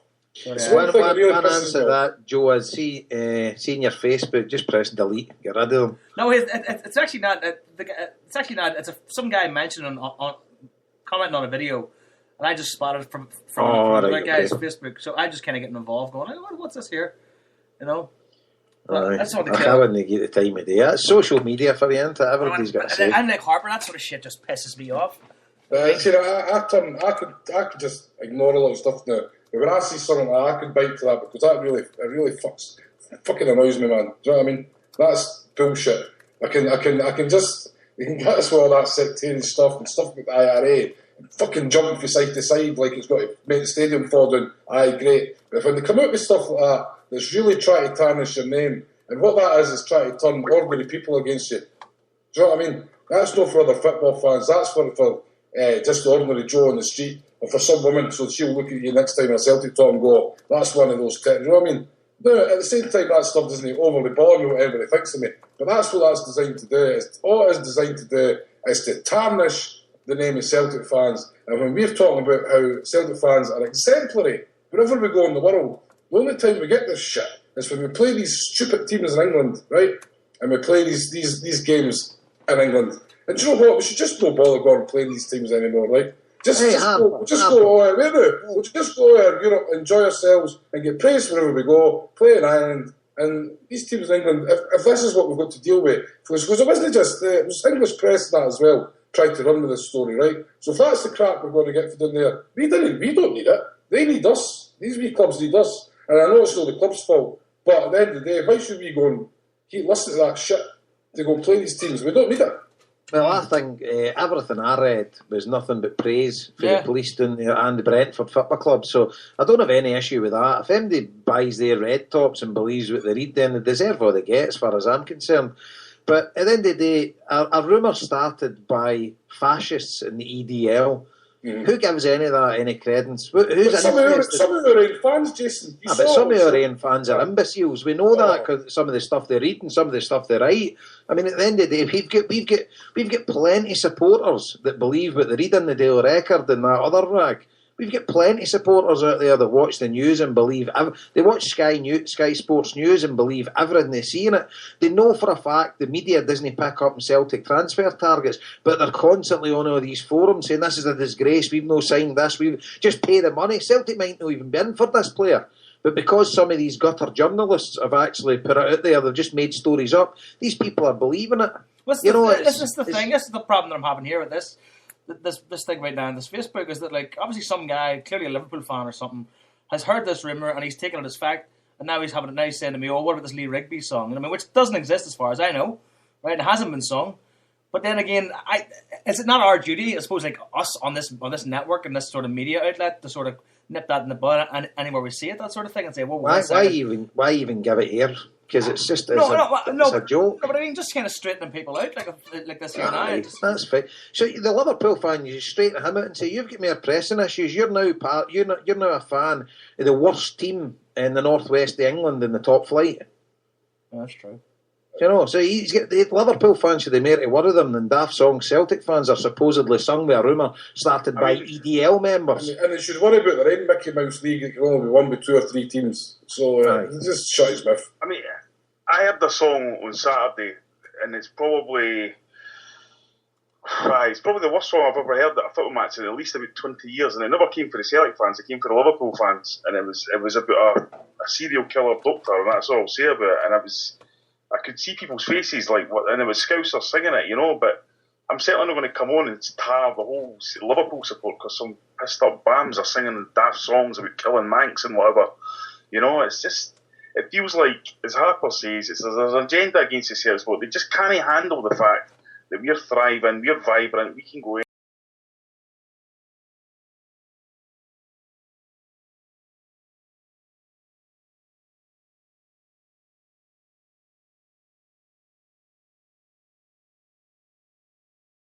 I completely forgot you were there.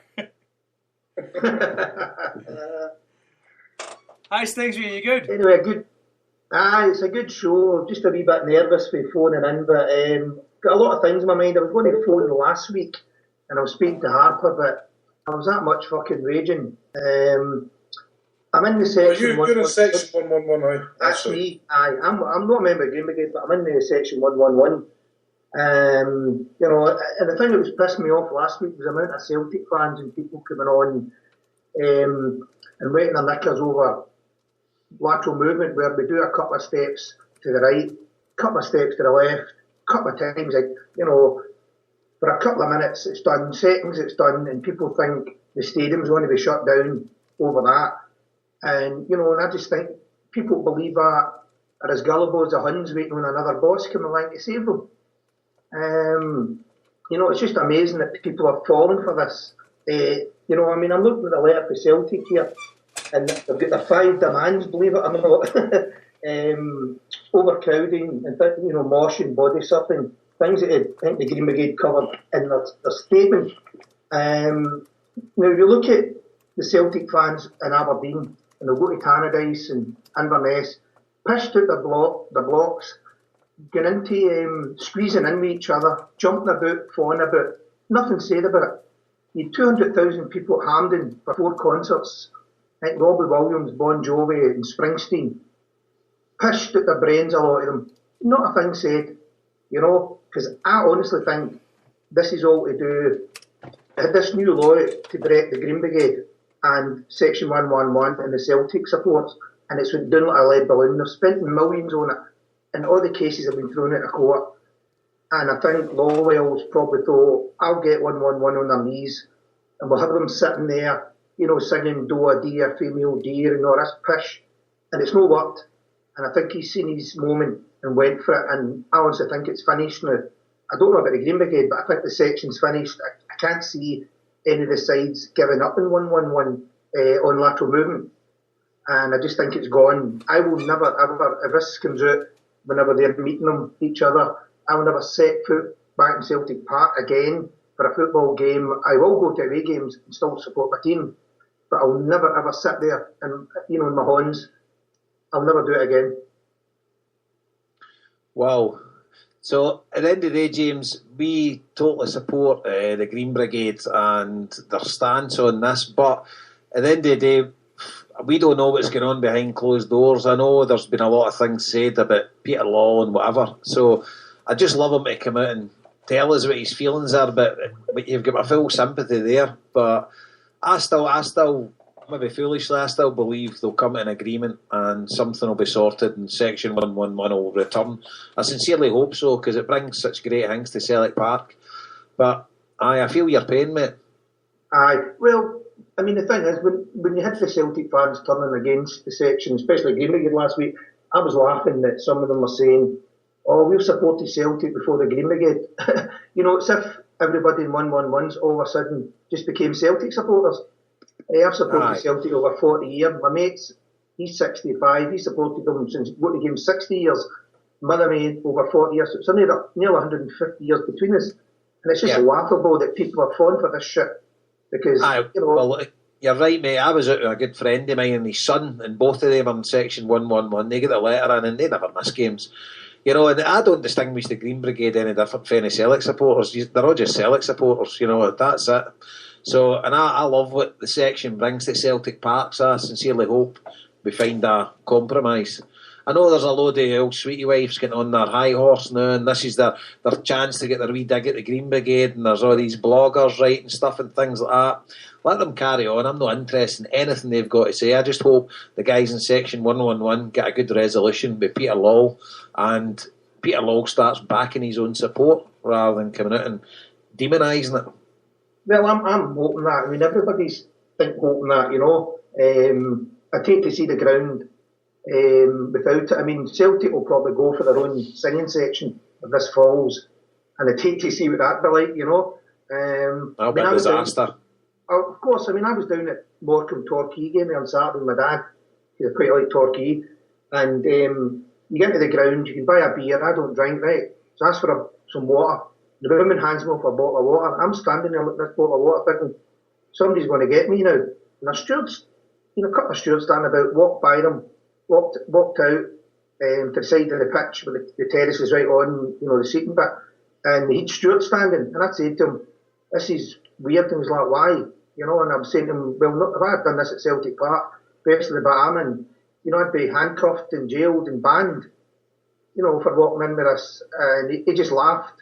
And you had people sitting with their sandwich boxes, opening up the knives and forks, the plastic knives and forks, having a meal, laid back. And I thought, what a fucking difference. I've been standing for 4 years, plus going to the away games, which all the Celtic fans get treated the same in away games. It's not just the 111, and getting shafted.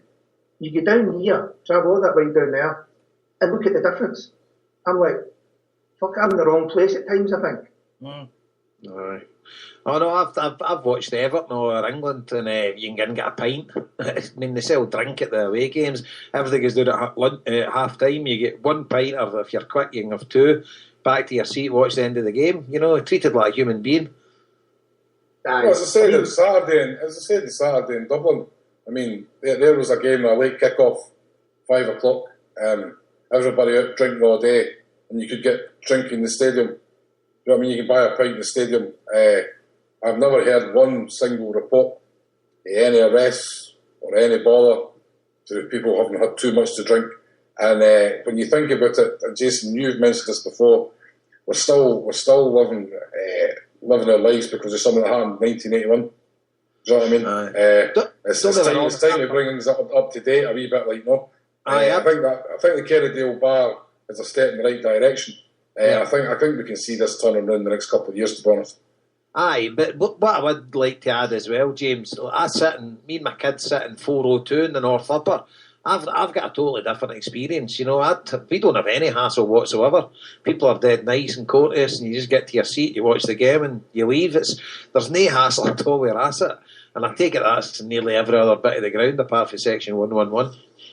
Also, an interesting point is, if I think it's going to go the way it's going to go, what's Focus going to do next with their millions? Because they've already flopped. I mean, it's a lead balloon, this new law. Right. And it was only brought out to smash the Celtic support. Now, they're either going to turn their full force to the away support, because they can't touch anybody at home, because for us sitting down, you know. What's going to happen then? Is away support, which, as you know, away support's different, totally different. I mean, you got Inverness, and they're absolutely, their mates carrying their inmates through the turnstiles. They're pushed. And yet, you squeeze in where you want. You know, in Tannadice last year, it's okay if I get my mate. On you go. And you're doing the same. There's no problems. And what gets me is some of these supporters are the same ones having a go at us. They only like when 111 does good, right? But they'll turn quick if they think, the rest of the club think, you've done wrong. And they're quick to turn, you know. And it's bullshit. I mean, even that game during the week in Hillsburg, when I was watching it first, I honestly couldn't give a shit. But once I got into the game, obviously I was supporting Celtic. But I'd like that's the way it's turning me. That's the way it's turning me. Do I really give a fuck about this next game? I don't know. I'll wait till they play and then I'll see how I feel. Because, as I said, if it goes the way I think it is, there's no way I'm going back. I mean, I've got a letter today telling me how great Celtic are, and I've got a new seat, and I can get a ticket, and how great it is for this Shakhtar game. And I'm just pissed myself laughing at it, the way I've been treated for 4 years. Then you get a letter telling you how great things are, and you're like, fuck off, you know what I mean? Sorry for the language, but... No, it's fine, mate. You're making a valid point. I mean, you've sat there for 4 years, and then they've just whipped your seat away for you. Well, I've stood there. Aye, and you've moved from side to side on certain occasions. Well, I mean, the thing is, we take a couple of steps to the left, a couple of steps to the right, probably about 3 or 4 times. That's it. I mean, I hated motion. I'm in a generation, probably age group with some years where I fucking hate it. I would step out on the stairs. I hate smoke bombs. I'm an old money bastard. But I love the section.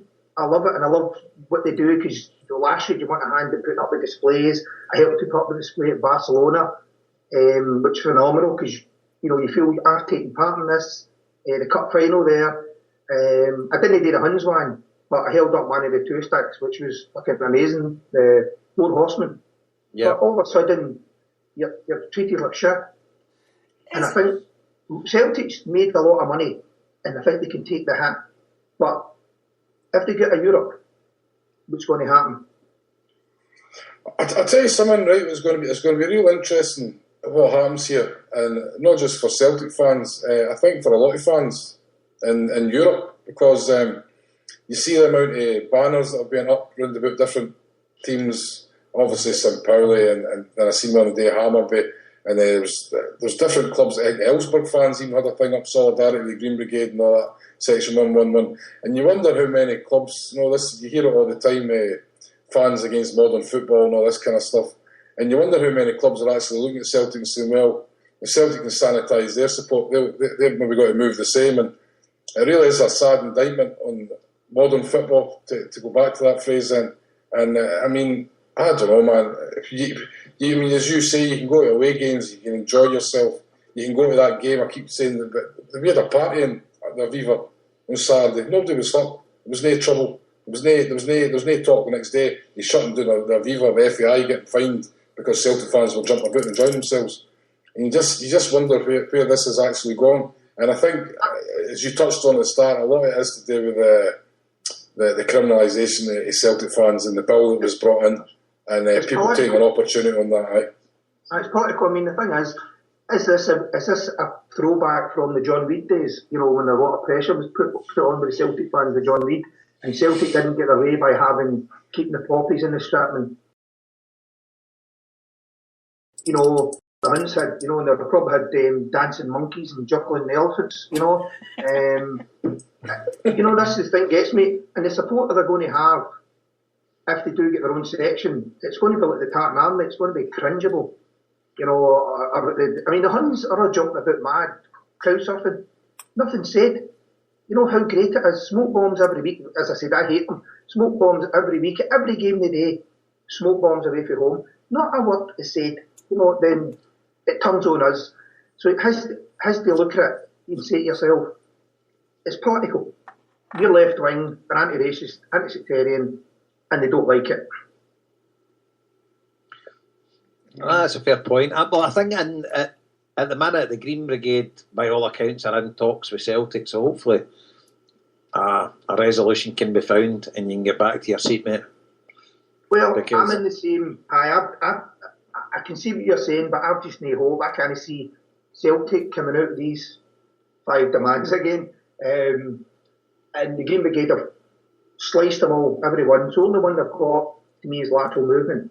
And Celtic, I don't think, after a whack off, I can't see, as far as I know, with the meetings with the section, as to a man, to a girl, to a woman, whatever, they've said no, we're no backing down, because they'll have us sitting down, as I said before, we'll be linking arms and singing Michael Road the Boat Show. You know. But the thing is, if it's the law of the land, then what can you do? Because I know they're talking about Man United and stuff like that. Their away support, they stand up, and there's rumours going about they could be taking their away ticket allocation for their supporters if they don't sit down. What I mean, I don't know. They've been flogging that for a few years now, and nothing's been done about it. But at the end of the day, if it's against the law and the terms and conditions of your ticket for entering that stadium, then you haven't really got a leg to stand on. It's not against the law, right? Rod Stewart and U2 has played at Celtic Park, right? You go to a Rod Stewart concert, these women, because a lot of women go, obviously, are absolute steaming getting in, right? As I said, you've over 200,000 people playing at Hampden, right? And if you buy Hampden at 8 times, the pubs are full, people were pushed, having a good time. It wasn't against the law then. No, right, I get all that, but see, is it no against the law to do side-by-side movement in the stadium and standing up the full game? Is that no against the law in the terms of your ticket? I can imagine that in Parliament, they're saying, stand up. Whoa, by the way, can't allow this side-by-side movement. I know. I bet you hear me. I'm just trying to play devil's advocate. I think law's the wrong word. I think law's the wrong. This is the terms and conditions of your ticket. So, aye. But I get you. I'm behind the section. I hope you get it sorted. I love watching you, albeit for the other side of the stadium. But I hope it gets sorted, mate. And obviously, it's a very stressful thing for yourself, because it's something that you've done all your life. You've sort of Celtic's obviously a big, massive part of your life, which I look at as all. And obviously, if someone's going to get pulled away from you, then you must just be devastated. Well, before I go, I mean, the other day when I get the letter through for Celtic, and I'm sitting there, I was at the 4-2 game. You know, you were at a lot of other games, beating Ajax over in Amsterdam and things like that. And you look back at all the games, you say, I can't go back. You know, I've just been shafted by these bastards. Before I go, just to say, I enjoy the show. I listen quite a lot. I'll be going to Paul's book launch. If you're there, Jason, I'll get you a copy. All right. And you probably read my wee message at the bottom. Yes. Yeah. And I'll catch you later on. And more power to you. I'll be listening in even if I don't go back. Brilliant, James. Give us a call at any time, mate. That was excellent. No problem, James. Listen, best of luck, pal. Good, thank you. All the best. Bye. Yes, Hail. See you. I think we've lost Paul. Let Let me just try and get him back there. Hold on a second. What happened there? Oh, he's back. He's back. You back, Paul? I don't know what happened. It's called completely. Just disappeared. That was interesting there from James. Tell me this, right? I've got a big problem with health and safety, because I think people just take it too far, to be honest with you. I've had moments this year when I've been doing my work, doing my job, and someone's had to pull up health and safety for like ridiculous reasons. I mean, see this lateral movement thing. Are we that close at the football from a tragedy that lateral movement's going to spark it all off?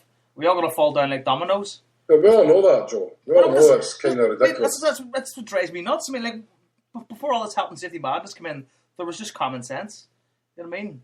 Yeah. I mean, there's a big hole in the ground. Will I step into it? No, I'll walk around it. You know what I mean? I know that's easy. Plenty of people make a living out of health and safety now. People work in workplaces. They don't do any work. All they do is walk about health and safety stuff. It drives me bananas. Joe, you remember that wee guy? It's exactly what I was thinking of. And if you could picture this guy, if you had somebody just go and draw a photo for a health and safety guy in a factory, you would draw this guy. Yeah, absolutely. You know what I mean? In the dungarees and all that, like, no? And if you stand next to you for an hour, see, the thing is, Joe, eyeing you up and down and stuff like that. Joe, see, the thing is, we miss a wee bit, and Jason's touching on it, right? I mean, I heard you saying, and you wrote in that article you done with the Green Brigade, but you were in the middle of the motion and nobody was hurt, people were picked up in that, right? But at the end of the day, if Celtic can use that, Celtic want to use that motion to their advantage, so to speak, right? That is, as Jason says, in terms of conditions, there's no motion allowed in concerts, never mind football stadiums, no? This is Glasgow City Council. So, as long as Celtic have that Glasgow City Council charter, if you like, which I've not actually read, but I just presume that it's going to be right enough. As long as Celtic have that at the back of them, they can hold these 5 demands up. Do you know what I mean? There's not really a lot. I don't really think there is a lot you can do, but you can't really argue against someone that if somebody's going to turn around and say, well, this is the health and safety rules laid down by Glasgow City Council. And I understand how ridiculous it is and how stupid it is when you have people falling down 3 rows when they're celebrating a goal. You know what I mean? We've all done it when beating the Huns and big European nights, falling about the place. And the huddle, you know, I mean, it keeps getting brought up about the huddle. Just all different things. And we know this is kind of ridiculous, and it is about targeting the Green Brigade as far as I'm concerned. We keep going back to it, mentioning it, but we had the comments from Stevie Kearney with Peter Lawwell saying, give them enough rope and they'll hang themselves. And that's Peter Lawwell getting his rope pulled in right now, this moment in time, in my opinion. See another point, and just sort of touching on what Harper's saying there. Say, for instance, some laddie goes up in the Green Brigade section and he's never normally there, but he's just there for the one thing, mate, and they're doing the side-by-side lateral movement or the motion, and he falls and breaks his leg, and his mum and dad take Celtic to court because Celtic they're letting this happen in their stadium, and their laddie's got a broken leg. What's the outcome of that? Somebody will have to kill him. No, but I mean, if Celtic are letting this go on in the stadium and not doing anything about it, and there is an injury, like a broken leg or something like that, and his mum and dad want to sue Celtic, what's the next stage? You know, because at the end of the day, if these are things that's getting said to Celtic, I don't know what's happening, but if these are things that can say to Celtic, this can't happen in your stadium any longer, or we'll take whatever measures. At the end of the day, why does Peter Lawwell not just come out and say, look, Glasgow City Council are telling me X, Y and Z. Right, so just come out and tell us. But it's the cloak and dagger stuff. I do think there's ulterior motives at play here. But if it is the law or the whatever health and safety governance or whatever, Celtic are complying with it, then they have to do that. And the thing is, here, I don't see this. I kind of see Celtic backing down on this even in one slight wee bit, because they've came out and said this is unsafe, right? And the lateral movement is the one that they've bent on about the most in the last year or so. So they're not going to turn in and say, well, we've come to an agreement where it's half safe. Right. Do you know what I mean? There's not going to be an agreement on this lateral movement. It's either gone or the section is gone. Basically, that's the way I see it. You can't negotiate health and safety. Once the health and safety guys have said it, well, that's it. There's no going back on that sort of thing. Sorry, Stephen, you were trying to come in there. No, how you doing, guys? Good evening. No, it's just a couple of quick points. Obviously, you're talking about breaking things. I think there's been more broken teeth in Celtic part of 100 years with the catering than we've had injuries with people rolling about this day. That's another thing. Obviously, Tommy had a wee show earlier on with Paul Brennan. He caught Paul. Paul was gracious enough to give him about 15 minutes of his time, just about Paul's blog today, about the spending issues and all the graphs and pie charts about everything accountants are on in football. It's worth a listen. It's just reference to last games, who was excellent. It's just obviously the football budget is in focus at the moment. Where'd he go? Stephen? You there? Hello. It's went out of focus. He's gone. He's gone. Seems as if he's still there. It looks like he's still there. He's probably... Oh, he's gone. He's gone. Go on there. You can add You him don't back. know? What happened to the other boy there, Joe? No, he just disappeared. He got the heebie-jeebies. Jeez. Stephen. He's alright. He's online. I grabbed him there. Hold on. Let's add him back in here. He's been shut Right. down. We'll have a wee competition and guess what the parrot was going to say next. So she's going to tell us the name of his new CSC. Something to do with cash and carry. A mellow birds. Kazakhstan. He's By pretty- the way, listen, you've got the controls, Joe, but I'll be going off at 9:30 regardless of if they're still going on. I'd be going with 9:30 myself because I'm going to go for bed. Aye, so they are. How you doing, guys? All right? You're back, Stephen. I missed you there. Just you were going on. No, it's just I won't keep you long. It's just the point, obviously, about the section what James was talking about there. It's just my biggest fear is that the budget will be kept by focus, but it now means that the people who sat in section 111 have now been dispersed all over the stadium. And obviously, I hope it's been corrected, but you've got chases of it's been well reported that there was a father and son, the son being 4-year-old, dispersed to other ends of the stadium. So it now means that wherever you sit at Celtic Park, you're going to be more heavily monitored, having cameras put in your face, etc. Mm-hmm. Hello? Well, I don't know, mate. You're the man for the conspiracy theorists, so I don't know. Well, obviously, I don't think. I mean, at the moment, obviously, I sit up in the perch, Jason. You've been up there. I can see a collect maybe about 8 officers standing monitoring people, and obviously the people in 111 have been subjected to this and probably been a little bit nullified about taking it and sort of take it in the chin and just carry on supporting the Celtic as they do. But it'd be very interesting now if next season, well, this season even, I've got a few spare seats.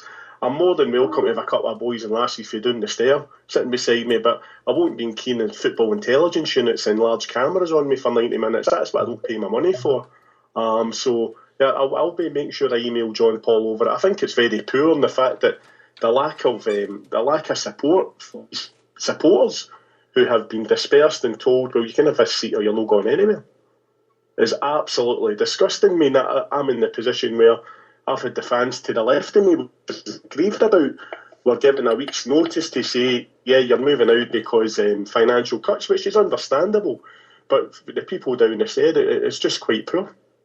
See, right, let me come out for another side. You know I support the Green Brigade and whatever, right? But you own a stadium and you're getting told by some powers that be that some of the behaviour in your stadium is not on and they're going to be sanctions put against your club.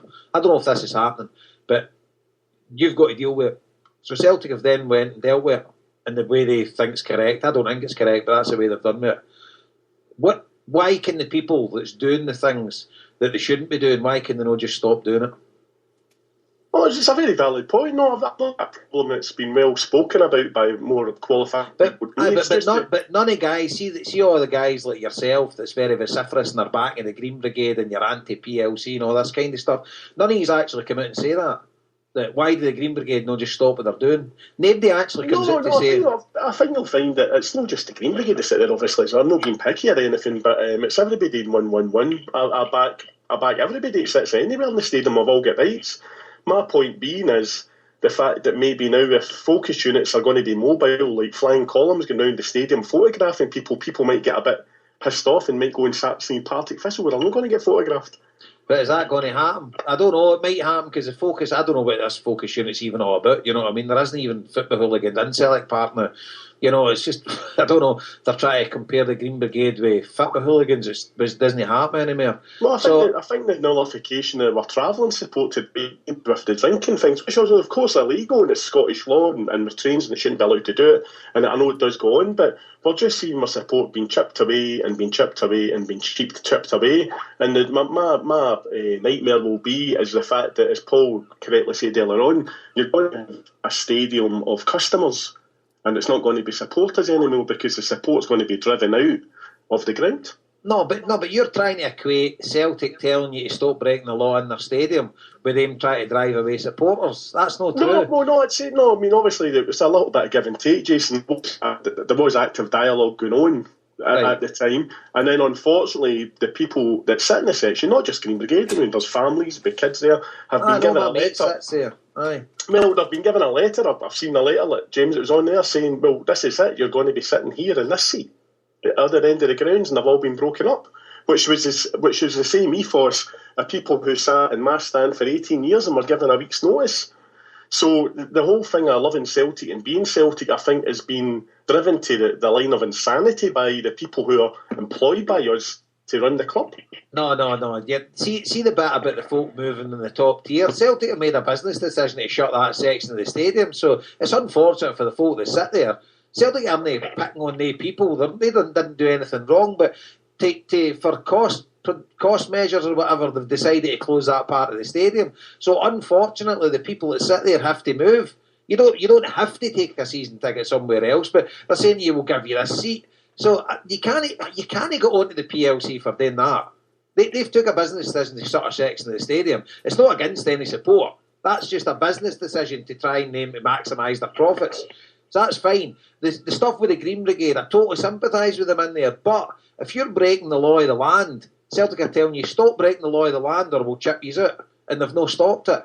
I'm behind the Green Brigade. I totally support them and everything that they do, but this one is getting a wee bit like, oh, well, can we not just say, right, all right, we've had a good run at it, we can't do that, we can still sing and chant and whatever, but we can't. I mean, all this is doing is people jumping to the left and jumping to the right. How petty is that? What if we all to both sides? What if we all do the time work? Exactly. That's going to be a bit of the sloshes, my thing. No, listen, I know, and there's been a lot of stuff with various meetings about the section, and they should be the normal fans. Have got the same rights as me and you, and they should be adherent to the stadium laws, which I totally agree with. I'm not flying the red flag or anything, but all I would say is that they seem to be surrendering a lot, which they don't think's that bad. We look at the modern culture of football now, and are Celtic really up to date with what actually happens? The people who run the club, are they really up to date with what's going on in European football grounds? I don't think they are, but I've got issues with it, right? I have got issues with it, but I'm just trying to sort of put the point out here that a lot of people are thinking as well, like saying to the Green Brigade, well, just stop jumping from the side to side and just sing. Sing your hearts out, bring your flags. So should we ban the huddles in the Champions League? Because that's illegal. Well, if it's illegal, it wouldn't be, then it's got to be banned. Aye, I totally agree. No, but and you have the relevance and the good grace to there'll be people saying, well, no, that's all right, So we're going to just be curtailed with 60,000 people sitting with no tifos because we're losing that because the sections be disbanded. It's a hard enough operation. And whereas there are things, obviously Celtic were very gracious to let them into the stadium to get it set up, but there's so many things we're losing out with, and I totally agree with you. There's certain aspects that the Green Brigade do, and the people who infiltrate and go in to stand at 111. We've seen John Paul release a tweet last week, to actually just sit in the seat where you're supposed to in the stadium, because I've got a lot of people who move about. I'll move a row back to sit beside my brother and that with our spare seats. There's a bigger picture, but it's just there's so much negativity for me. But obviously, I was feeling like a piggy last week about the transfer policy, and we've got a window shutting at 11 o'clock, and the squad's even weaker than when I called in last week. Well, I know, and at the end of the day, I've not got the answers. I don't bloody know what Peter Law's doing, but the thing about the Green Brigade, it's pissing me off. The full thing is, I back the boys, and I want them to all be sitting in that area, and I love what they bring to Celtic Park, and I love watching it, and it's amazing. But at the end of the day, if Celtic's come out and said they have to do this, then they have to do it. Jason, can I come in there? James is back here with us. Aye, James, no worries, mate. Right, see when we all went into the section at the beginning, Celtic said to the section, you have to sit down, you can't stand, we're going to lose the stadium.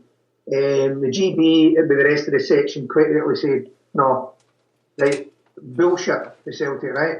Now, I'll guarantee you, if this quite rightly should be a line in the sand, even though it breaks my heart, if this is given into, right, and remember that we've had meetings with the section, we've all been there with the Green Brigade, and they've said, everybody's turned around, apart from a couple, like, no, this is it, we're standing. Next one, we'll be cutting down in songs, we'll be singing the songs they want to, including the rebel songs that they like, right, against the famine and the crown. We'll definitely be sitting down, and you'll be going from side to side, both linking arms like they do, the Dutch and the Danish fans, as I said before in my call, singing a piece of pish like the Tartan Army. That's going to happen, It's a certainty. I mean, you can go to Tartan Army, they do a hand and nail stand and jump about and sing. James, can I just come in there then, James, right? See what the problem the Green Brigade have here for outside looking in, right? And this is talking to a lot of people and like my supporters club in the pub and guys who work with, and these are all guys who support the Green Brigade, right, to an extent, right? But Celtic came out with these 5 sort of demands, shall we say, right, and 4 were met and 1 wasn't. There's a lot of ordinary fans that are saying, well, why not just stop the lateral movement, right? And I know you're saying this will lead to someone else's, but what I think is though, if the Green Brigade met these 5 demands, for example, right, and the section was opened back up, and then a couple of months down the line, Celtic then starts saying, well, you have to stop singing this song, and then it becomes someone else. Well, I think that's when you find that you'll have the unequivocal backing of the entire support. A larger majority of the support will get behind the Green Brigade because then the people will start buying it. Well, wait a minute here. They're just actually targeting the boys. But there is a lot of people saying, as you've heard us saying here as well, if you stop the lateral movement and then see where it goes from there, and then if it does go to someone worse, then I think you'll find you'll have a far bigger section of Celtic support will be willing to back the Green Brigade on the stuff. I mean, I think the people in the section and in the Green Brigade, right, or myself, we all support what's happening. And I think if you've looked over the last 4 years, the treatment we've had, firstly with the stewards, and the stewards backed off, then we get friendly stewards, then they change them. We're up and down with the police getting into the section, and they're nothing each game. The time they did the banners, against the law. You go to the away games, and I'm watching. I don't get hassle, as much as I've had a bit. But when you watch the Green Brigade members away games, getting the hassle, then you have to terrible. It's not coming from the Celtic, an ordinary Celtic fans' experience, like Jason says it has. This is coming from experience of being shafted, abused, turning up at people's work, police telling lies, people getting remanded, going to court. That's what it's coming for. There's a line in the sand, and quite rightly so, it's been taken. Us as section members are totally behind what the Green Brigade are doing. James, I'm not saying anything about that. See what you're mentioning there. That's disgusting what's happened to these boys. We want that carry on. I know you're devil's advocate. I know that, Jason. I can understand. I mean, the thing. We've had the Green Brigade boys on here, and they're welcome on here anytime. But the thing is, that focus group are an absolute disgrace. I've got nothing but I don't even want to say my feelings on them on air. But the way the Green Brigade are treated in that sense is an absolute joke. But I'm talking about this between Celtic and the Green Brigade today with the section. This, to me, is a bit of a different issue. The way the young boys in the Green Brigade, no young boys, but the way the boys in the Green Brigade are getting treated is an absolute disgrace. And I'd stand behind them 100%. in relation to that, when their home and family lives are getting affected because they're going to watch a football team. It's disgusting, and everybody in this show will back them 100% there. But this is a slightly different issue, James. I'm not want to get this confused with, because at the end of the day, really, when we boil it down to all this is fighting about is I want to jump to the left and I want to jump to the right. It's and I'm not going. Jason. Well, I know you're saying, but see when you actually break it down, that's all it is. Because they've been quite happy to gee up the other four things. Moshing, they shouldn't have been doing it anyway. Crowd surfing, stupid. Smoke bombs, what do they need to do that for? So they're happy to gee that up, but they're no willing to gee up the jumping from the left to the right. Now, can I just say, that's what I'm Jason. Yeah. The reason this is significant for me, and as I said, we've met with the Green Brigade and things like the section, and it's the same with everybody, is Celtic will come back for standing next. They will tell the fans the stadium is going to close. This is it, they're on to us, we have to do it now. And the Celtic fans will fall for it again. They'll say, well, why don't you do that? You did it for that. There has to be a line in the sand. Now, just to go back to, I've never seen a smoke bomb in 111. It doesn't. You don't shit on your own doorstep. I hate smoke bombs, but it's never happened.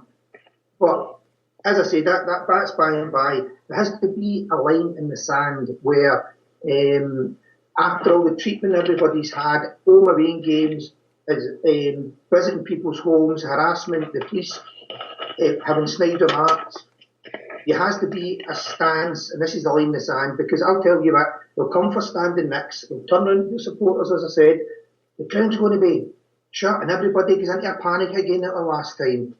The lateral movement is a piece of pish by Celtic, and that's why it's been taken. If it was taken seriously that it was going to shut the ground, I'm sure the Green Brigade would probably turn around and say, right, hold on, we're fucking up here. But it's a piece of pish. Celtic know it. The people in 1-1 know it. The Green Brigade know it. And most Celtic fans, are thinking, no, it's a lot of pish. That's why there's a line in the sand here. So, right, we'll see if that's the case then. I'll apologise for what I said then, because if it is a nonsense and Celtic have just made up this lateral movement stuff, then I totally take back everything what I said. And I would... Jason, sorry to butt in, just one more thing. If you look at the Green Brigade statement, they've already said they had informal talks with people of the council and they know nothing about it. And yet, in my letter here, Celtic are quoting, actually saying the name and the safety, where is it now? The Safety Advisory Group, and they're mentioning the council, and the council could enforce a reduction in stadium capacity or ultimately to close a stadium. But yet, what you're hearing with the Green Brigade statement is the people for the council are saying, no. To me, they've called them out. Well, at the end of the day, I would like to get Celtic to come out and make a clear statement on this, because why are the Green Brigade not calling Celtic out and saying why is everybody get cloak and dagger statements that aren't actually saying what they mean to say? Why don't you release a statement with a couple of sentences and say exactly what you want to say and call the other party out?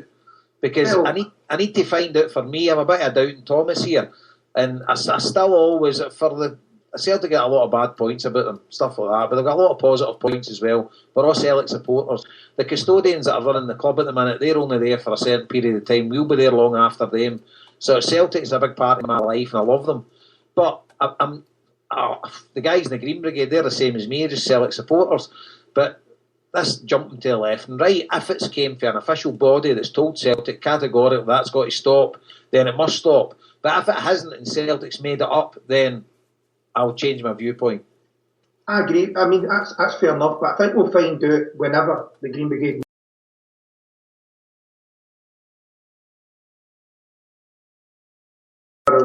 go. I'm just under the impression, I think Harper, or was it Paul, would say earlier that they think, Celtic aren't going to back off and making a statement. We're sending letters out to hundreds of people. And people might, as I said before, and I think I've already covered the point, it's only lateral movement. It's only this, it's only that. It's nipping away and biting away and taking everything away and getting more and more. There has to be a line in the sand. And I think if it was for real, the ground, for 4 years they've been doing it, and if it was going to get shut, and they shut the ground for it would have been dropped.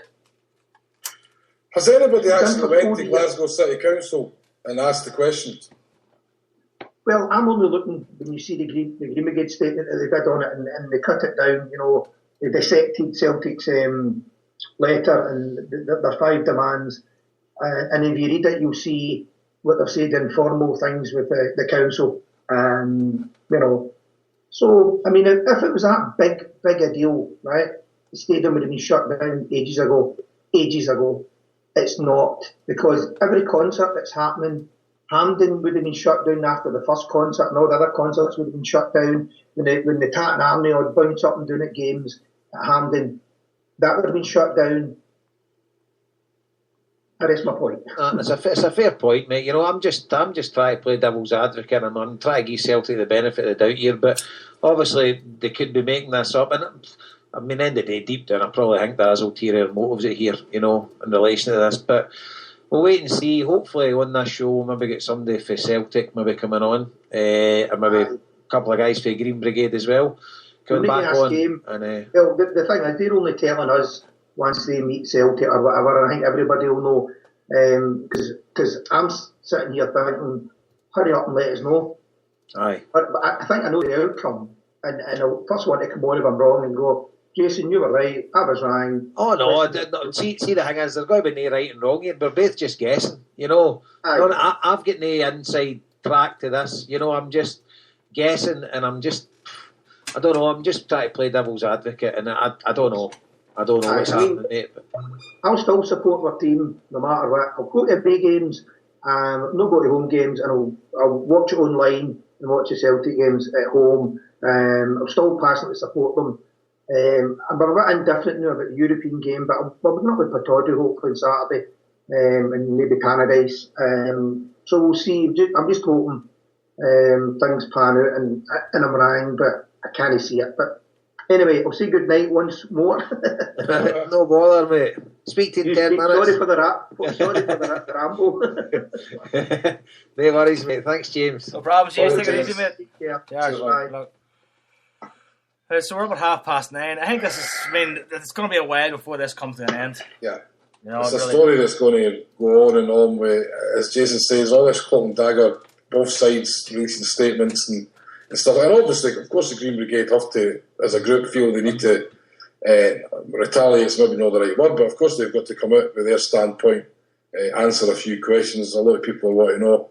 And the thing, the statement was just released on message boards to general Celtic fans. Do you know what I mean? But until we get a clear picture of exactly what's being said, I mean, I can't understand why Glasgow City Council are being questioned about this more openly. Certainly our press, well, I say our press, but certainly the Scottish media aren't going to do it if it's going to be any kind of benefit to the Green Brigade. Do you know what I mean? So I don't know. I know the Green Brigade said they were consulting lawyers, so I don't know if that's the kind of thing where they're going to say, well, find out, am I getting moved from my seat or something like that? Nothing. It's obviously a grey area and something I know completely nothing about, but it's something that needs to be made a lot clearer because it is causing division among Celtic fans. I wouldn't say a huge division, but there is a bit of fighting going on because of it, and it's not good. Like, let's hear the GW writer's viewpoint. What's your views on this, Paul? I mean, as far as I'm concerned, it's an absolute farce now. I mean, I think what Jamie says is right. If it's not one thing, it's another, and it's just kept going on and on and on, and it's got to the point where it's like, well, we'll focus on lateral movement and all this kind of thing. And as Harper says, it's like the council should be coming out and saying, well, this is what we're going to do, and then that would bring it to a head. But as you say, Jason, all this kind of cloak and dagger and a statement here and a meeting there and all that kind of thing, it's not helping anybody. And what's going to happen is that you're going to get, I mean, everybody at the game on Saturday was singing Stand Up for the Green Brigade. You're going to get this at the Celtic games, it's going to cause more divisions, and it's just not what we want at all. And if it's coming to Celtic, they need to do something about it. Because, as you said, these guys are just Celtic supporters, and they're not stupid, and they wouldn't do anything to endanger our club. So we need to get round the table and get this sorted ASAP, because I think everybody's at breaking point right now, to be honest, Yeah. Aye, and people are losing their rag. I mean, we are sort of arguing with callers and things like that. And at the end of the day, we're not taking one side or the other. We've not got an inside track to Celtic. We've not got an inside track to Green Brigade. We don't know what's happening here. We're just talking about it as normal fans. and sort of trying to rationalise the situation. And to be fair, I'm getting bloody hacked off with it, to be honest with you. Yeah. It's starting to do my boxing. To be honest with you, I mean, there's been not much kind of back and forth over the years between the club and the Green Brigade. And I think Celtic probably deep down think that this is their checkmate move. You know what I mean? And that this is what's going to change everything. And to be honest with you, I think it will. It's obviously going to have to change something because by the looks of it, nobody's backing down. So the only way to get through this is dialogue, you know. But why would you even want a checkmate move? What have Celtic got to gain out of this? This is the thing that perplexes me.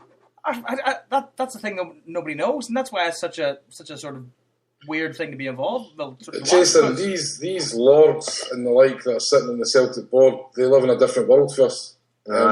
They see things differently. They look at something like that and go, well, we don't want that sort of thing here. Down with that sort of thing. You know, that's not what our advertisers want. Whether their advertisers really even give a shit about it anyway.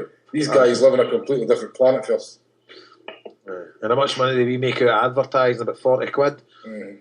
Joe, can I ask you just one question there? Jason, how have we not got a source yet? 3 or 4 years we've been banging on, still not got a source.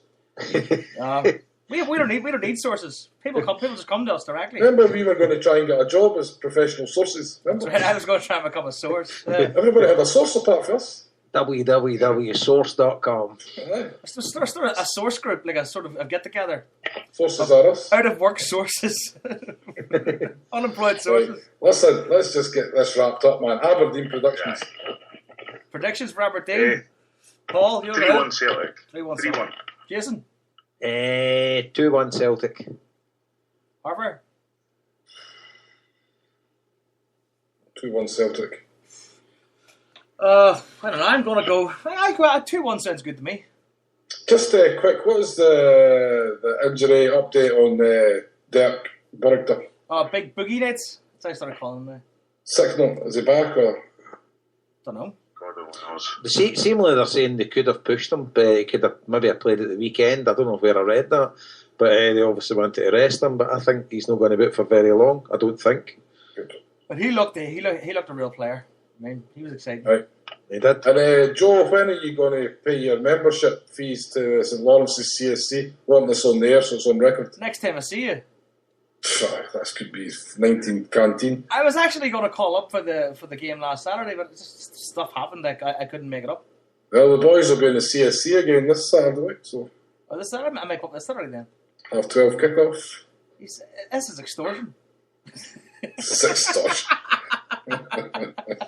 Support your local CSCs, you know what I mean? You're in Drogheda, I'm in Balrigan. You just have to say you cycled 3 days with a jug of water on your head to go watch them in Miami. You don't come fucking 20 minutes along the road. I'll definitely be at the pay my dues. What does it get me? They got a t-shirt or a badge? Or? We've picked out, we're actually coming over there. We've got a day arranged. The Aberdeen home game, the 23rd of November. We'll be sharing a bus with Niamh Podrick, Dublin, over to that game. Well, that's the plan so far. I spoke to the guy who runs that bus, and there's something that we're definitely going to set up with Niamh Podrick. They're going to be our friends. What game's that? It's Aberdeen at home. It's the week after Paul's book launch, 23rd of November. All right, okay, cool. Are you staying over, or are you going back after the game? No, it'll just be the bus trip. You know what I mean? I'll meet you before it for a few beers. Oh, definitely. It will be the usual. The Irish buses are in early enough. So. I'll meet you in New York next week anyway, don't worry. I was wondering when that was going to come up. Jesus Christ. Right. If I didn't see the Celtic game, we'll see you in the executive box, right? We'll get some Tory Lord to sort us out. You should do. You should get one of those City Field rickshaws. Harper get their runner. He does a runner. I don't know what we should try and do. We should try and get lateral movement going with the 7-line army. No, the Green Brigade should do. You just start longitudinal movement, just start jumping over seats down towards the pitch. Abseiling and stuff. Take ladders into them. Abseiling off the top tier, right?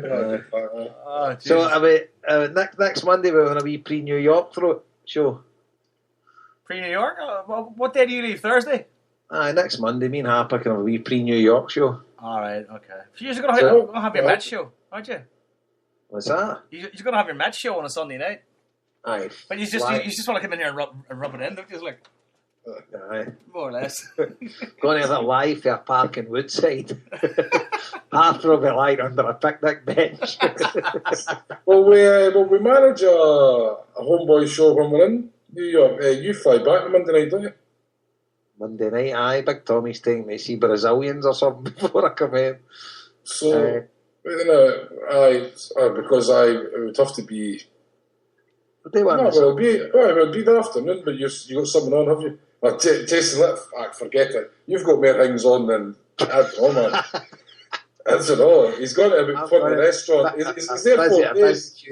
A busy few days. He's gone to 20 restaurants, visiting 3 states. He knows what people he's got to be hanging out with, and every 10 different pubs a day. It's unbelievable. Some activity this boy's got. There's lads running for president that haven't got that kind of schedule. Doctor Who wants to know his secret.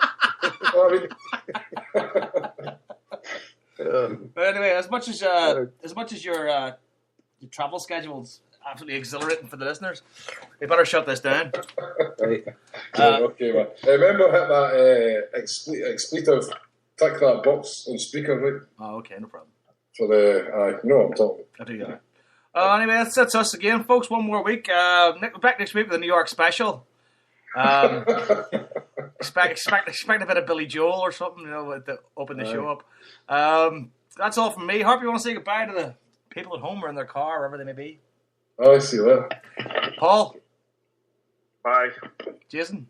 Let's go, Mets. And I'm, of course, Joe McKenna. Listen, we'll talk to you all again next week. Thanks very much for tuning in.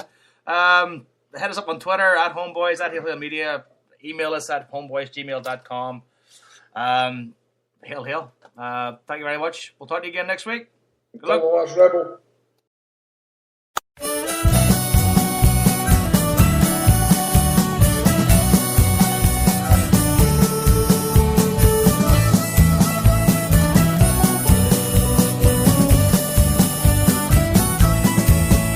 From the cradle to the grave, life is tough.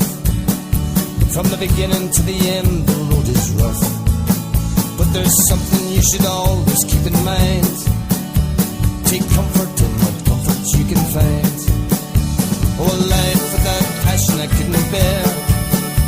Glasgow Celtic's my passion, I declare. And for this I make no apology, for it's always been Celtic with me.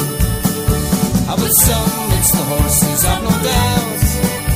With others it's the whiskey and the stout. With some it's every pretty girl they see. Well, it's always been Celtic with me. Others people now say that I'm insane, just because I've never missed a game. Be it wind or rain or hail or sleet or ice, I've yet to miss a game at Paradise.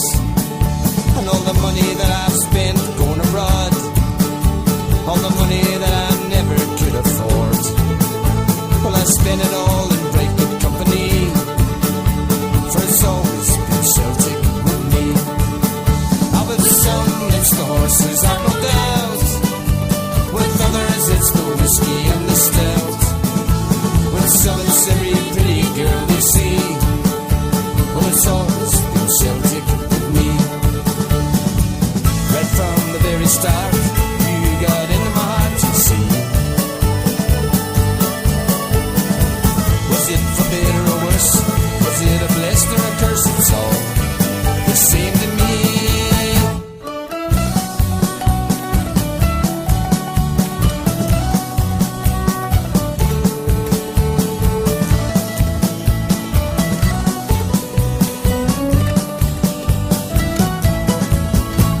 And when I shuffle up this mortal coil, and my body it is planted in the soil, well, don't you play a dirge over me. Give me a Celtic song, a Celtic symphony. And I'll look down each Saturday from above, from heaven on the paradise I love. And at St. Patrick I will sing a verse or three, for there'll still be Glasgow Celtic with me. With some it's the horses, I've no doubt. With others it's the whiskey and the stout.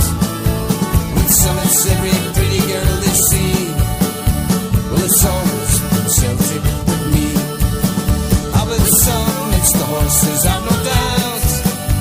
With others it's the whiskey and the stout.